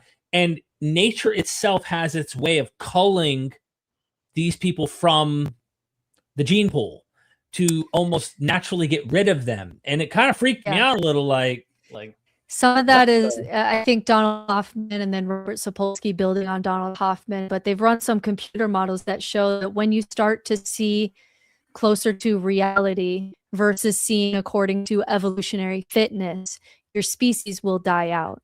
And so evolution we're not evolving for truth. We're not evolving to see truth. We're not evolving to see reality. We may not be interacting with ultimate reality at all. Right. But evolution, you know, with everything in this world kind of sees and experiences reality different, and that's not because of truth. That's because evolution evolves us for evolutionary fitness. And so if evolutionary fitness is the driver of this project of life, that means that if you tend towards nihilism, if you tend to want to break apart these stories, you're going to tend towards antinatalism, which is just not wanting the ethics of not wanting to bring children into the world. You're not going to be Mormon and Catholic and have 9 kids. That requires, like, a story, right? And so evolution is really rewarding religion in various ways. It's rewarding religion. And so it's this weird place that, like, atheists get to where you say, I don't believe in God, I believe in evolution. Well, evolution seems to want you to believe in God and religion to keep the project going. And so it becomes like this is where you get Rust Cole, he was a guy in True Detective played by Matthew McConaughey, and he quotes some of the darker nihilistic philosophers of just like, we saw too much, like we like people, like his belief was that people like him who live without these comfortable stories and this kind of dogma, that evolution never wanted you to see this much, and the best thing that you can do is just kind of like not have children and just walk out of life knowing that you weren't what evolution wanted. You saw what evolution didn't want you to see. And there's some matrix elements to that too, and it's a very interesting idea. But it seems to be that, so going back, I don't believe in the sense of atheist utopia. I think that there's this tension between truth and well-being, and that religion is going to continue to exist. And so I want to be hard on ideas and soft on people is how I try to orient around that.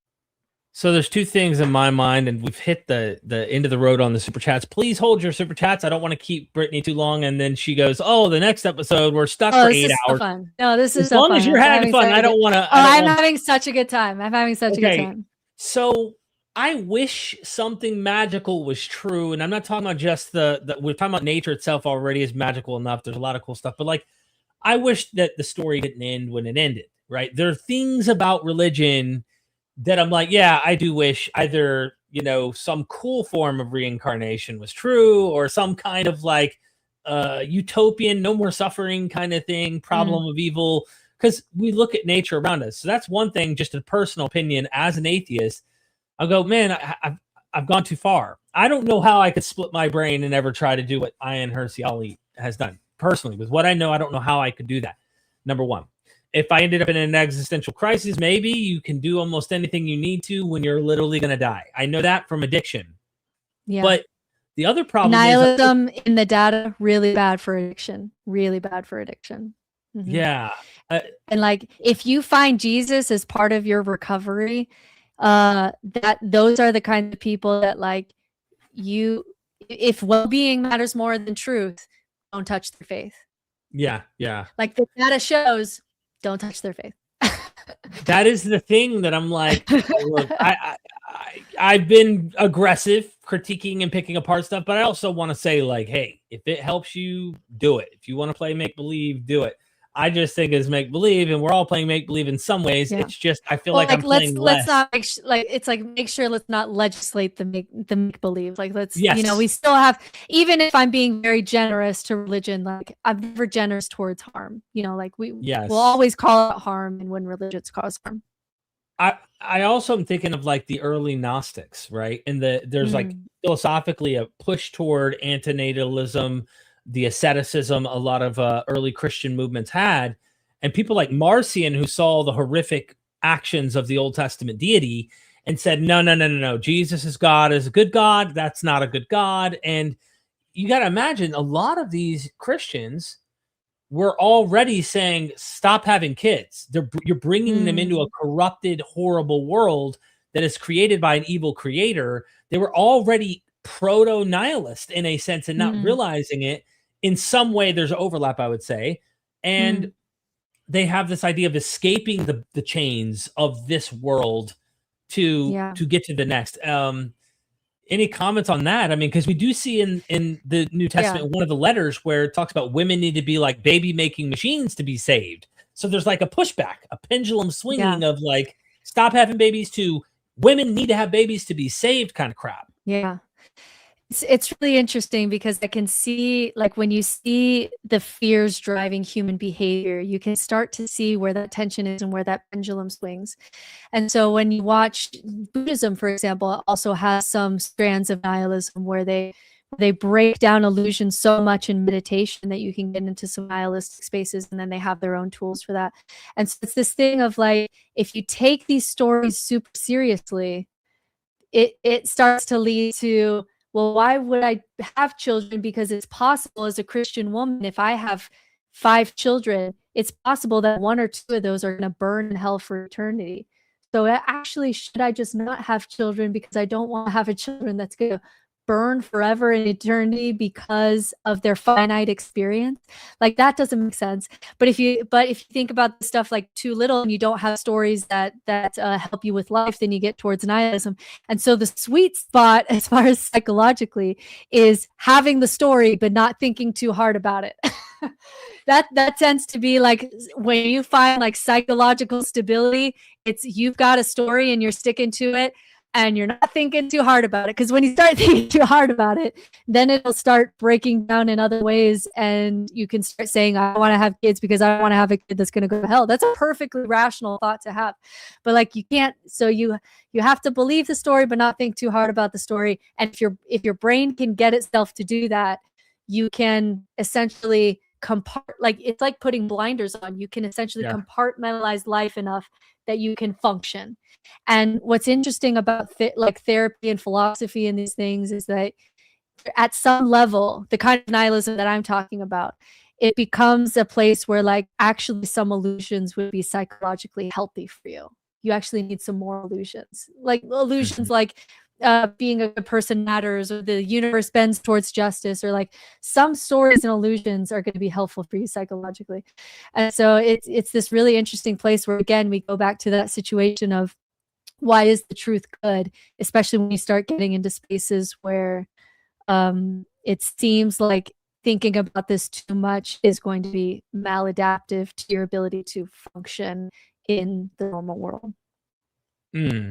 You made me think of like, even that is a bit of a superstition. Like, if I do good, then my life will get better and it'll help other people. Like, just believing in that.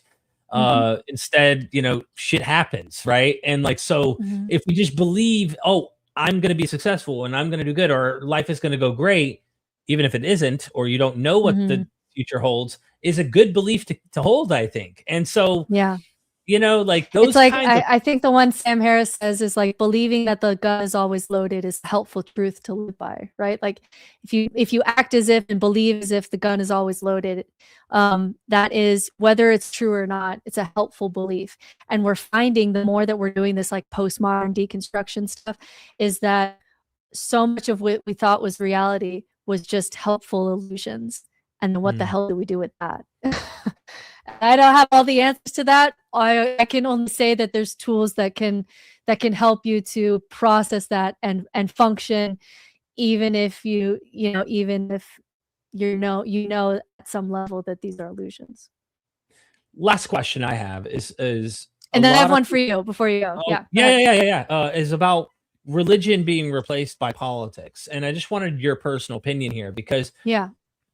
religion is an identity thing. A lot of people identify, this is who they are. And then when they Mm, leave religion, a lot of people, as I've noticed in the past 8 years in myth vision, gravitated toward active things that I think have real world implications and aren't just, I believe in something and it's not real. Whereas you actually can go vote, make changes. And I don't want to make this all about politics in depth, but just to mm, simply get yeah. your opinion, why is it that many secular people, would you say, have made that almost to the point where that is their identity, and we're seeing a huge wave of that become the Yeah. primary uh, place they go? Identity. Yeah. Yeah, Mhm. their identity. Yeah. What are your Yeah, thoughts? so it's really interesting that Nietzsche predicted this. So, like, the reason, like, what people get wrong about Nietzsche often is like they think he's just kind of some broody, pessimistic atheist who's just like celebrating that God is dead. He mourned that God was dead and was very pessimistic about our ability to handle this idea that God seems to be dead here. And what he predicted, which I think there's lots of things that I disagree with Nietzsche on, but one thing that I agree with him on, that I think he was somewhat of a genius for seeing, 200 years ago, was this idea that in the death of God, this vacuum, there's going to be things that fill in the vacuum. And the first thing that's going to fill in that vacuum is political religions, where it Hmm. functions like a religion, but instead of God at the top, it's going to be a man at the top.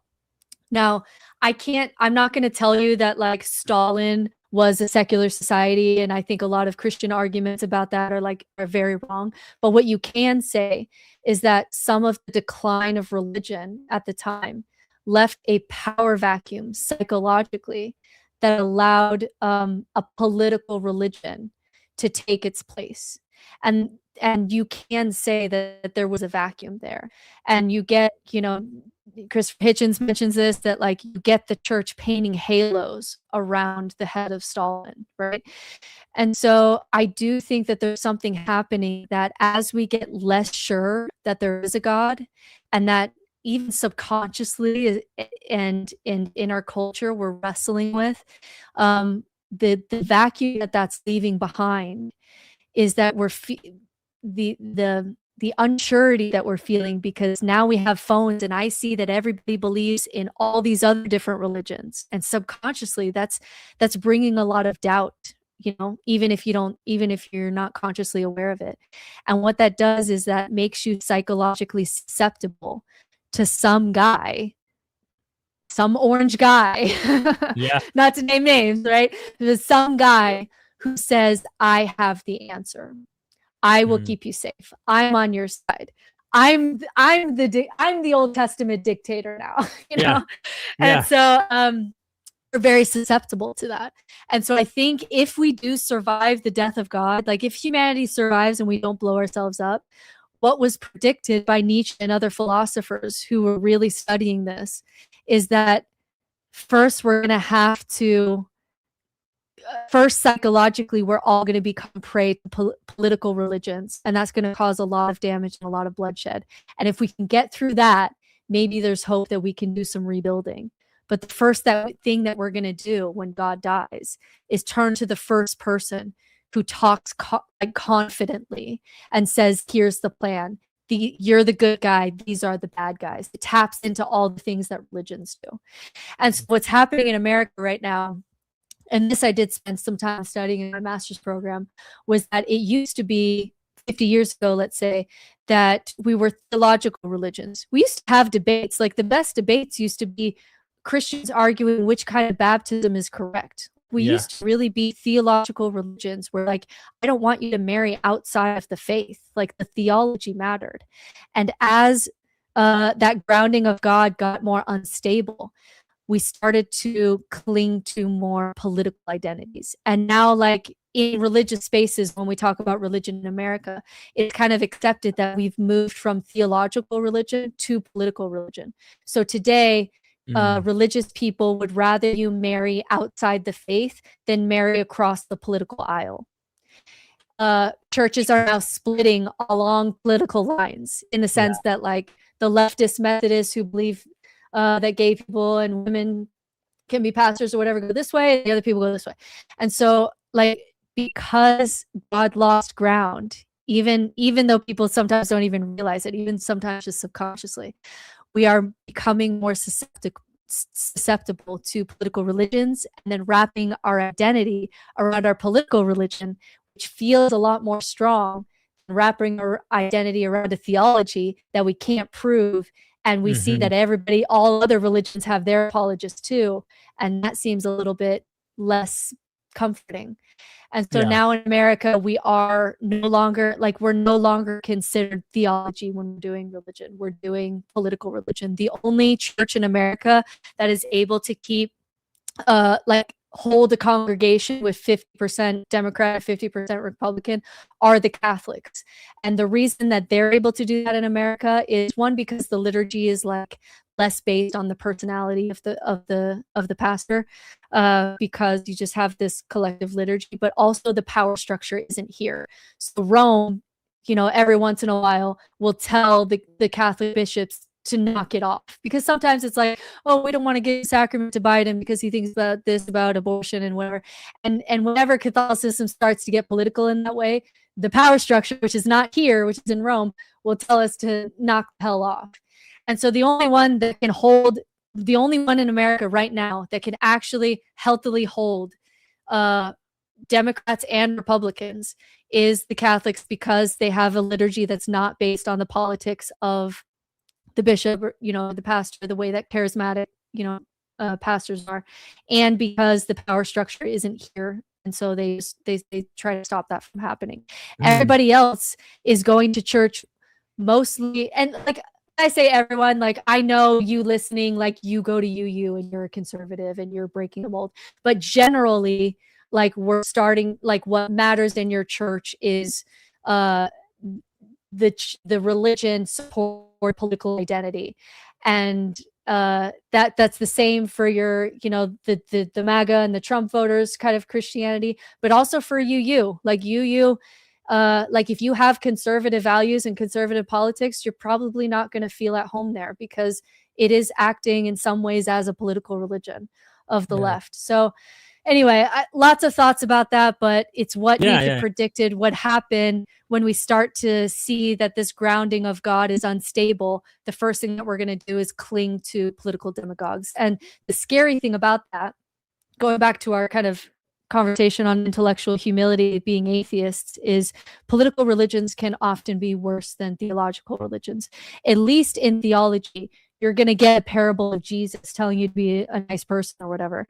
But in political religions, sometimes you get all of the crusades and sometimes even the violence and the problems of religion, but there's no soul. You're never wrong.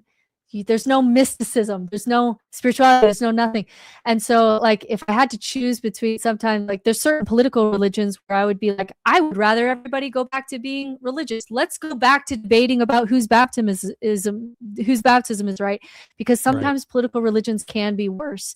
And I think as atheists, we have to be mindful and careful about our transition to secular states, that there's as predicted, there's going to be some hardship along that road. That's a can of worms, I imagine, for you have a lot more to say, I'm sure, just based on that response that you have. Anyway, we did get one. Okay, yeah, one more super chat, and then I have a question for you. Ricky, thank you again, man. I can't wait to get your story too. I thoroughly enjoyed this conversation. Another sandcastle built today. Thank you, Britt and Derek. Thank you. All right. So my question for you, the question I've been loving talking to people like you about, and it's the question that I'm really crowdsourcing right now, is there's a split in the atheist community between how much magical thinking is bad. So I'll give you 2 examples. I'll map this out. I'm really curious to see where you're going to land on this. Okay. There's like a Stephen Fry camp that says that really enjoys playing in magical thinking. So one of his arguments is that he thinks that, for example, the president of the United States should have to do a ritual once a week where you walk up to the statue of George Washington and you have to explain, you have to talk out to George Washington what you did with the country this week or something like that. Some ritual like that would include some imagination and some ritual and even some magical thinking. And he, you know, he's very theatrical. He's very story oriented. He's an atheist, but he really believes that like we shouldn't throw away all magical thinking because some of it is just like really helpful and really creative and it's part of human nature. And then there's this other camp, more like the Sam Harris, Richard Dawkins side, that will really talk about that there is always a cost to magical thinking, even ones that you don't see. So like an example that they would give is like, how is it wrong to believe that we have a soul? Some magical thinking there. They're not hurting anyone. They're not kicking gay kids out of their homes. They just believe that you have a soul, right? And it's harmless, right? People believe that that's harmless. And then when we start to want to do stem cell research, we can't do stem cell research because you believe that these embryos have souls. Or, you know, if you believe in astrology and you do maybe some magical thinking there. There's an argument that anytime we do magical thinking, we're taking our energy and our resources and our mental capacity away from actually focusing on what the problem is and how to fix the problem. And anytime we support any kind of magical thinking, we're getting away from our ability to actually describe and solve the problem on the ground. And I see this split with atheists where some say, like, if it's magical thinking and not like overtly hurting anyone, then like we should be doing all of that and all of that's fine. And there was this really popular Reddit post that went viral that talked about like, what's something that you know isn't real, but you do anyway. And millions of people were like, when I come into a parking lot, I pray to St. Anthony to find a spot, and then I find a spot. And like all these little magical thinking rituals that people do. And so there's this split that I'm seeing in the atheist community where, is that okay as long as we just try to tamper down on the objective? Or should we be overriding that impulse because it's going to cause harm somewhere? Do you have thoughts on that? Yes. Yeah, I have thoughts. And in fact, I did a reaction. I have another channel called Myth Vision Reacts, where I just do reactions. And I came across the famous 4 horsemen seated at the table with, you know, Christopher Hitchens smoking a cigarette every 5-10 minutes and drinking his whiskey. And it seemed that, and even among them, it seemed that Sam Harris was not as far as Richard Dawkins or even Christopher Hitchens on some of these things. So they all kind of disagree on this down to the nuts and bolts. It's a split in the community. Yeah, even in them. But you brought up Sam Harris and put him in with Richard Dawkins. So I personally like Stephen Fry's view better. The reason is I'm a primate. I live a narrative. I have a story about myself I'm living as we speak. Okay. I know for a fact that if I just became the mundane robot who saw reality for everything that it is, I can't. I don't know how. I just don't see us ever not being primates. and knowing how to utilize the things we've evolved to be. And so I think narrative and story and that magical thinking that we see in Lord of the Rings and fiction that we actually have, art, like you said, you walk into a cathedral and see the art. Part for me, that wonder comes with some of that magical thinking. That imagination comes with some of that magical thinking. That does not mean I condone all magical thinking or think that we should, let all things fly. But I think there are things that are harmless. And I think there are some things that psychologically are beneficial. Something I personally, as an atheist, find attractive is ancestry worship. Okay. You see these really ancient customs where they honor their mother and their father after they're long gone and dead. They even have a shrine where they respect them. They still feel like they owe, like they want to show respect to a tradition of their ancestors. And I think to myself, that's kind of a beautiful thing, because when my mom and dad, both of my parents are still alive, but my wife's mom is stage 4 cancer right now. And we might actually have to go in 2 weeks and visit her, which is going to be rough on us. But I think to myself, like, we're so connected. We love them so much that I could see myself wanting to talk to them when they're gone. And I told my mom, she's like, my mom believes in Jesus to the point where she's like, Derek, one day Jesus is going to actually show you, right? She has hopes and believes. And I'm like, well, when it happens, it happens. But I'm not convinced it's going to happen, Mom. But I did tell her this. I said, I promise you this, when you're gone, I'll be talking to you. I'll be talking to you. I mean, that's my mom. You know what I'm saying? Yeah.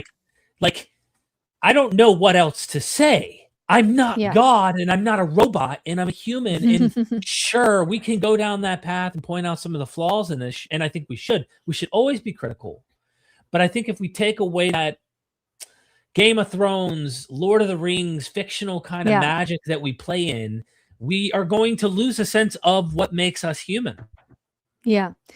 So my pushback to that would be, like, I don't think anyone is arguing against imagination or storytelling. It's more when you kind of like add that superstitious element to it, is what I'm talking about with magical thinking. Like, saying a prayer, but not really, maybe not really believing in it, but doing it anyway, or not being sure of astrology, but acting as if, you're whatever, horoscope, whatever.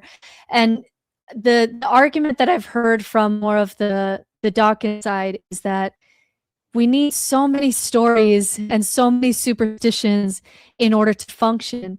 But if we actually just faced it and built a world that was built to just face reality, and built a world that was like, how can we build this world for human well-being? Would we need so many stories to escape the horrors of what life is? And so the argument that some more idealist atheists say is that if we can get rid of like throw maybe even some of the baby away with this bathwater, then we could actually create a world where being a human is like growing up in Rivendell. Like a child is born to a community of people that love them, and we all share our art with each other, and it's all unicorns and rainbows, and it's like such a community and society that is built for how humans experience joy and thriving, that we can't get there if we just instead do all the magical thinking to help us cope with the bullshit. That maybe if we lost the magical thinking, we could change all the bullshit and make the world like Rivendell, and then we don't need so many stories about Mordor, or you know what I mean? And so that would be the argument there. I think both right now are going to exist no matter what, which is what's happening right now. Yeah, but I want to see which way you lean. Yeah. I mean, I lean with I would say both are pulling at me. This is the problem, because I do agree with what you're saying, but just like your deconversion didn't happen yesterday, it is a slow, gradual process. I think humanity is going to have to gradually find ways to cope and deal with. I don't think we could just hit reality, see reality, and then construct our stories. I think reality is going to be something we gradually are aiming toward. I don't think we can get there tomorrow. So that's why I feel like some of these coping mechanisms and some of these superstitions. So then the pushback that I hope is a good one, because I think it's a good pushback, is if you're playing a game where some imaginal thinking and magical thinking is helpful in what it means to be human. And also, we all can't be secular tomorrow. There's a path to get there. Then you're back to just being a secular Christian in Christianity, making Christianity better again. That I'm what? That's the same territory. That's the same territory as like deconstructed Christians saying we're never going to have a fully secular atheistic society. We can't get there today. So we may as well use these stories that are helpful and good ways of using our imagination by trying to imagine us being more like Jesus.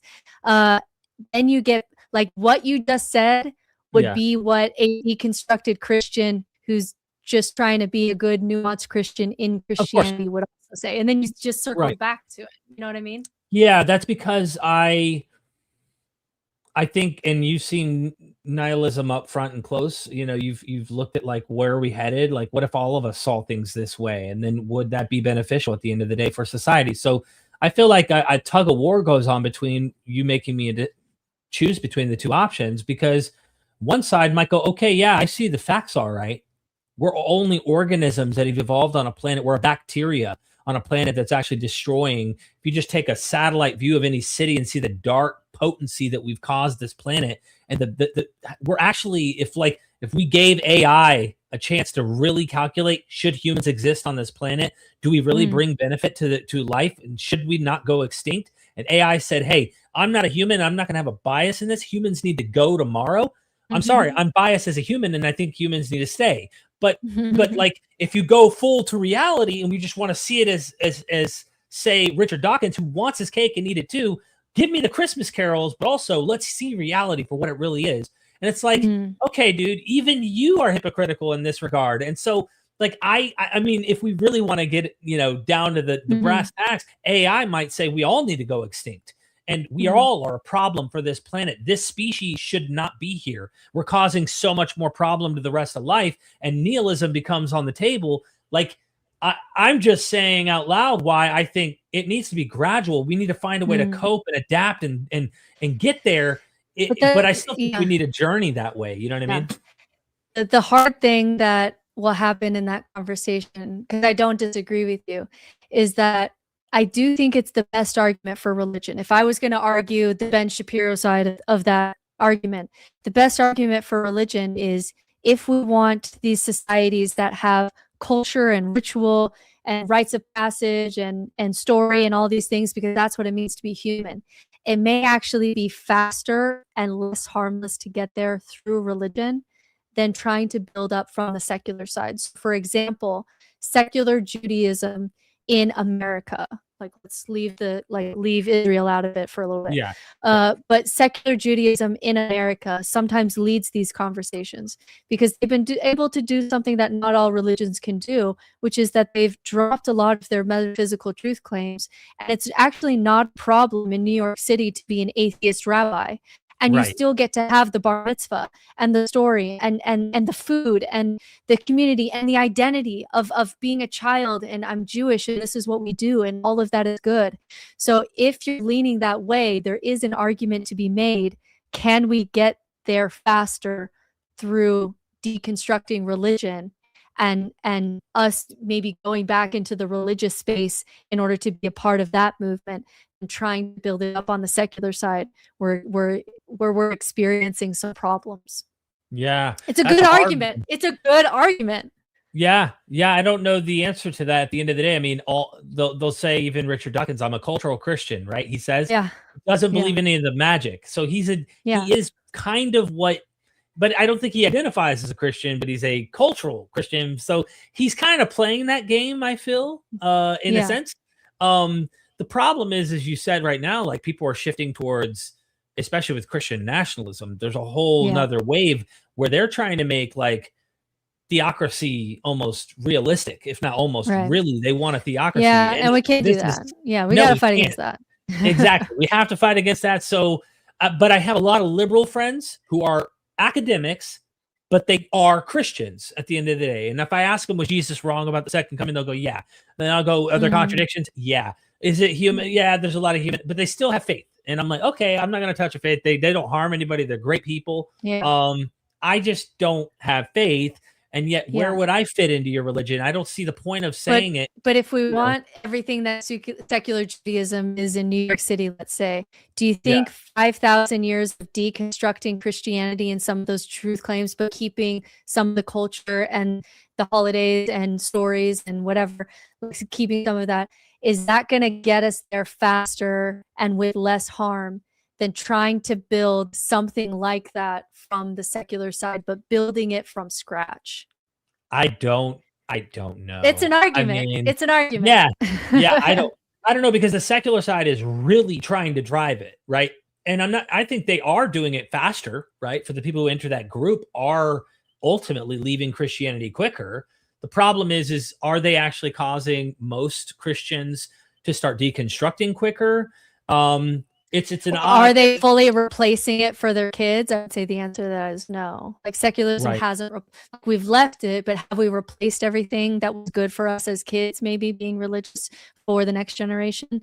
Like the statistics say no, we haven't done that. So anyway, I mean, we don't have to really choose a track for that trolley problem, because for me, the answer is like, we can do both. I'm really like to end this, and this is such a fun conversation, but like my last words on this is like we have to be doing both. Religion as it exists and will continue to exist, we have to critique it so that it becomes healthier and help it to deconstruct and not just throw it all away.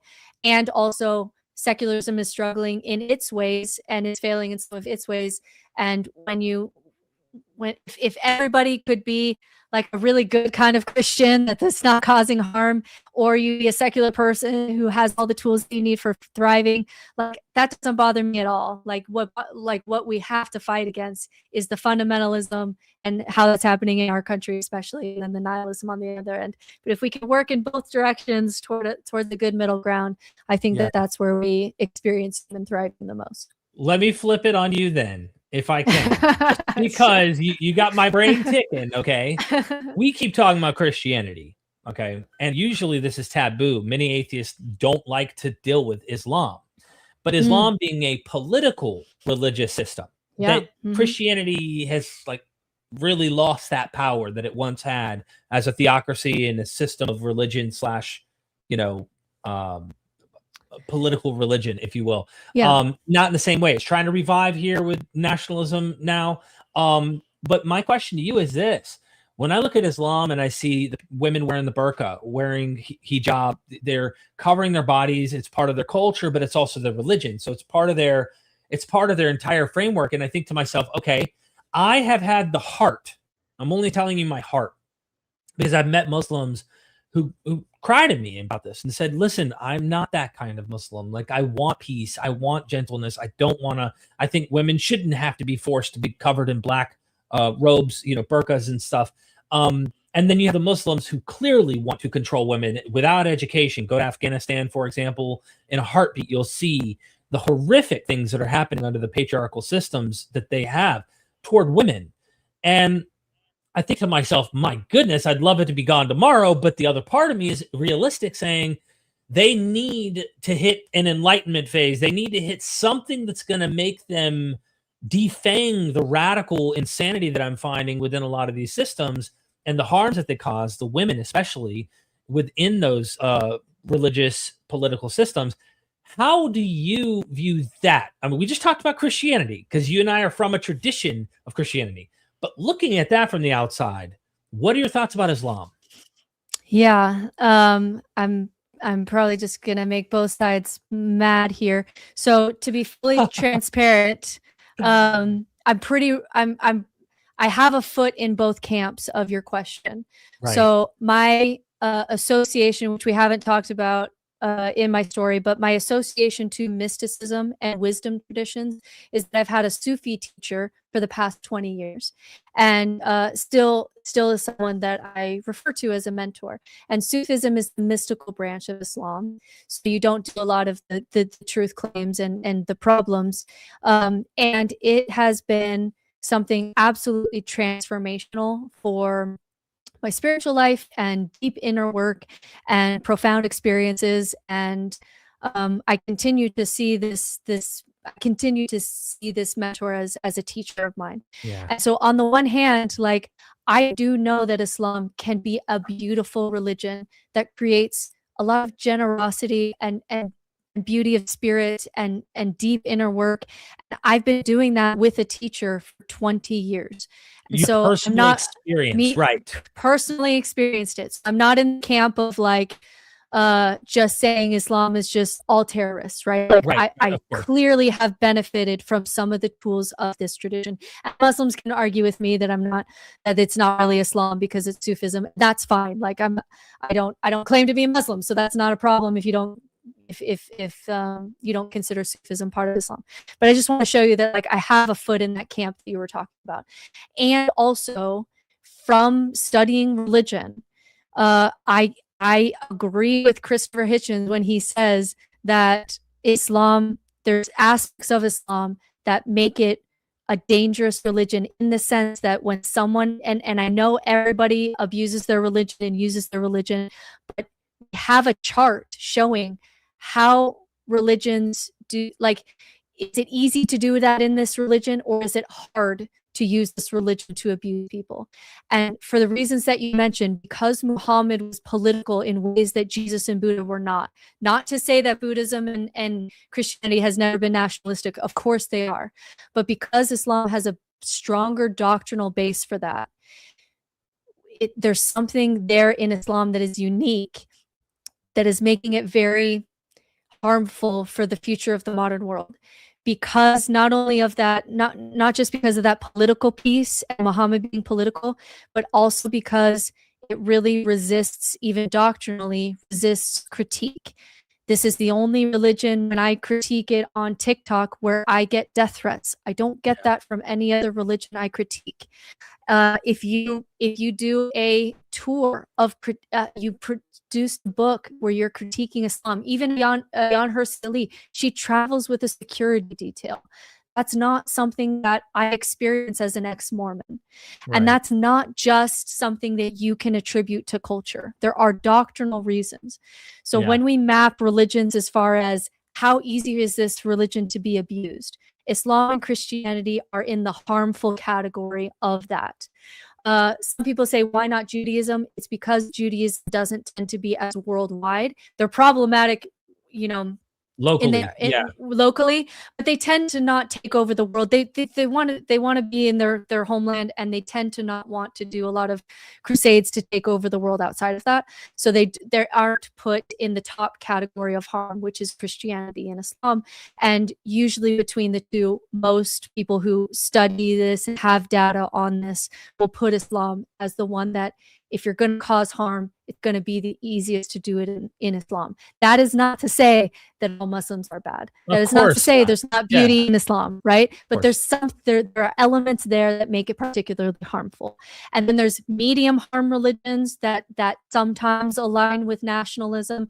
And then there's religions that are on the low scale, things like Quakers and UU and Jains. Nobody talks about Jains because they're very nonviolent people. It's very hard to do, like, it's almost impossible to try to do a crusade through Jainism. They're so harsh on violence that doctrinally it'd be very difficult to do. In Islam, it's not that hard doctrinally to do. So, like, I get a lot of pushback on this, but like, I see both sides. Like, I see that there are unique Islam that are dangerous, and that when this religion gets threatened, because people will talk about the golden age of Islam, and absolutely, there was a time where the Islamic world was the pinnacle of science and philosophy.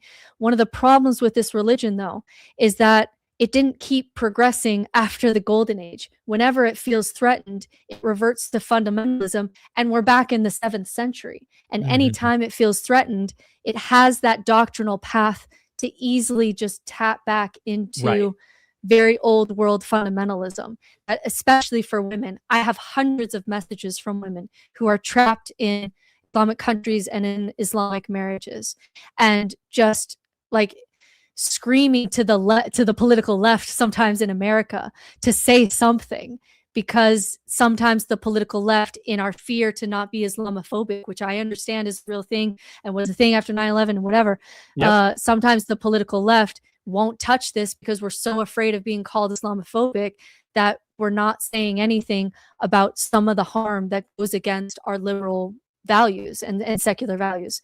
So yeah, like I do both. There's beautiful things in this religion that I hope culturally continue, that I have personally benefited from and continue to benefit from. But I don't think that it's Islamophobic to say there's certain elements of this religion objectively that in the modern world seem to be problematic. And I think both could be true. Golly, there's a lot there. You and me are gonna have to talk again, honestly. I know, this is so fun. Like 2.5 hours that flew by. It was so fun. Look, we had people literally. I can't believe we haven't talked. I can't believe we haven't talked before. Yeah, I can't either. I was shocked when I came across your video. You really blew my mind, and I was like, "My gosh, she's intelligent." Why aren't we friends? Yeah, like we're friends now. We are friends now. And Solera Knight, thank you for the last super chat here. Every president ends the speech with "God bless America." What really does that mean? It's just identity signaling. Most of the behavior that we do is identity signaling to each other. So it's just an identity signal. And Republicans will do that, especially now for their Christian base, but sometimes even Democrats will do that to show that, hey, I still... because we very much in America distrust atheists.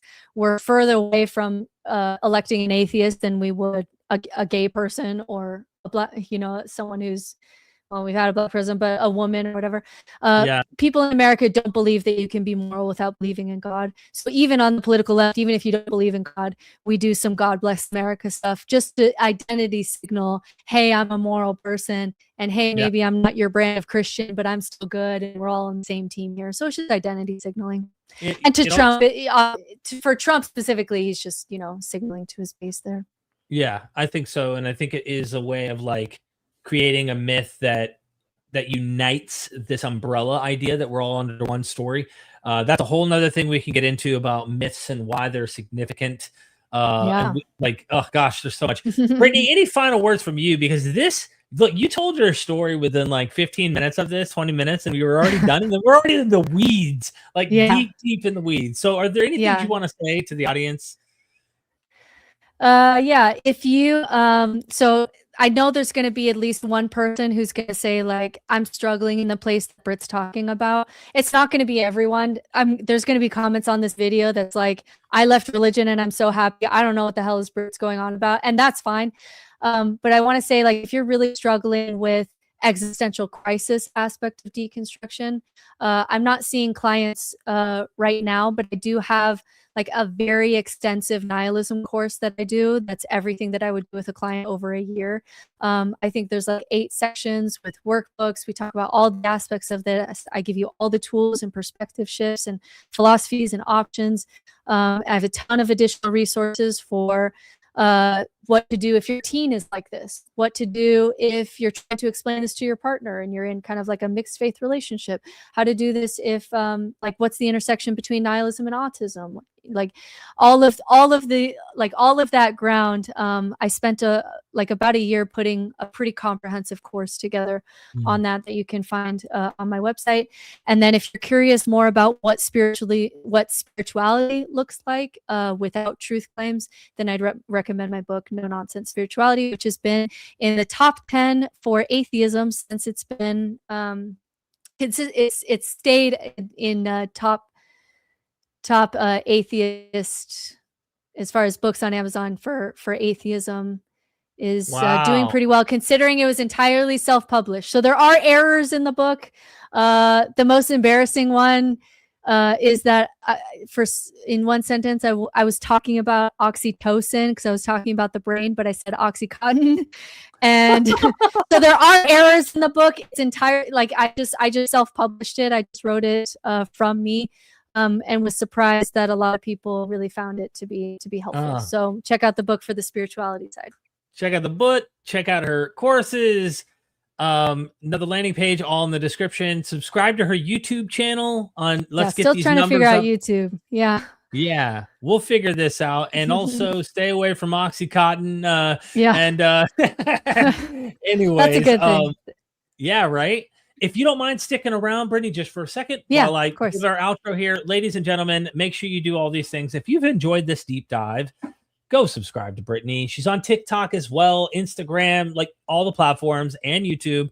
Get a book, show support. I want to have her back again. I want to talk again.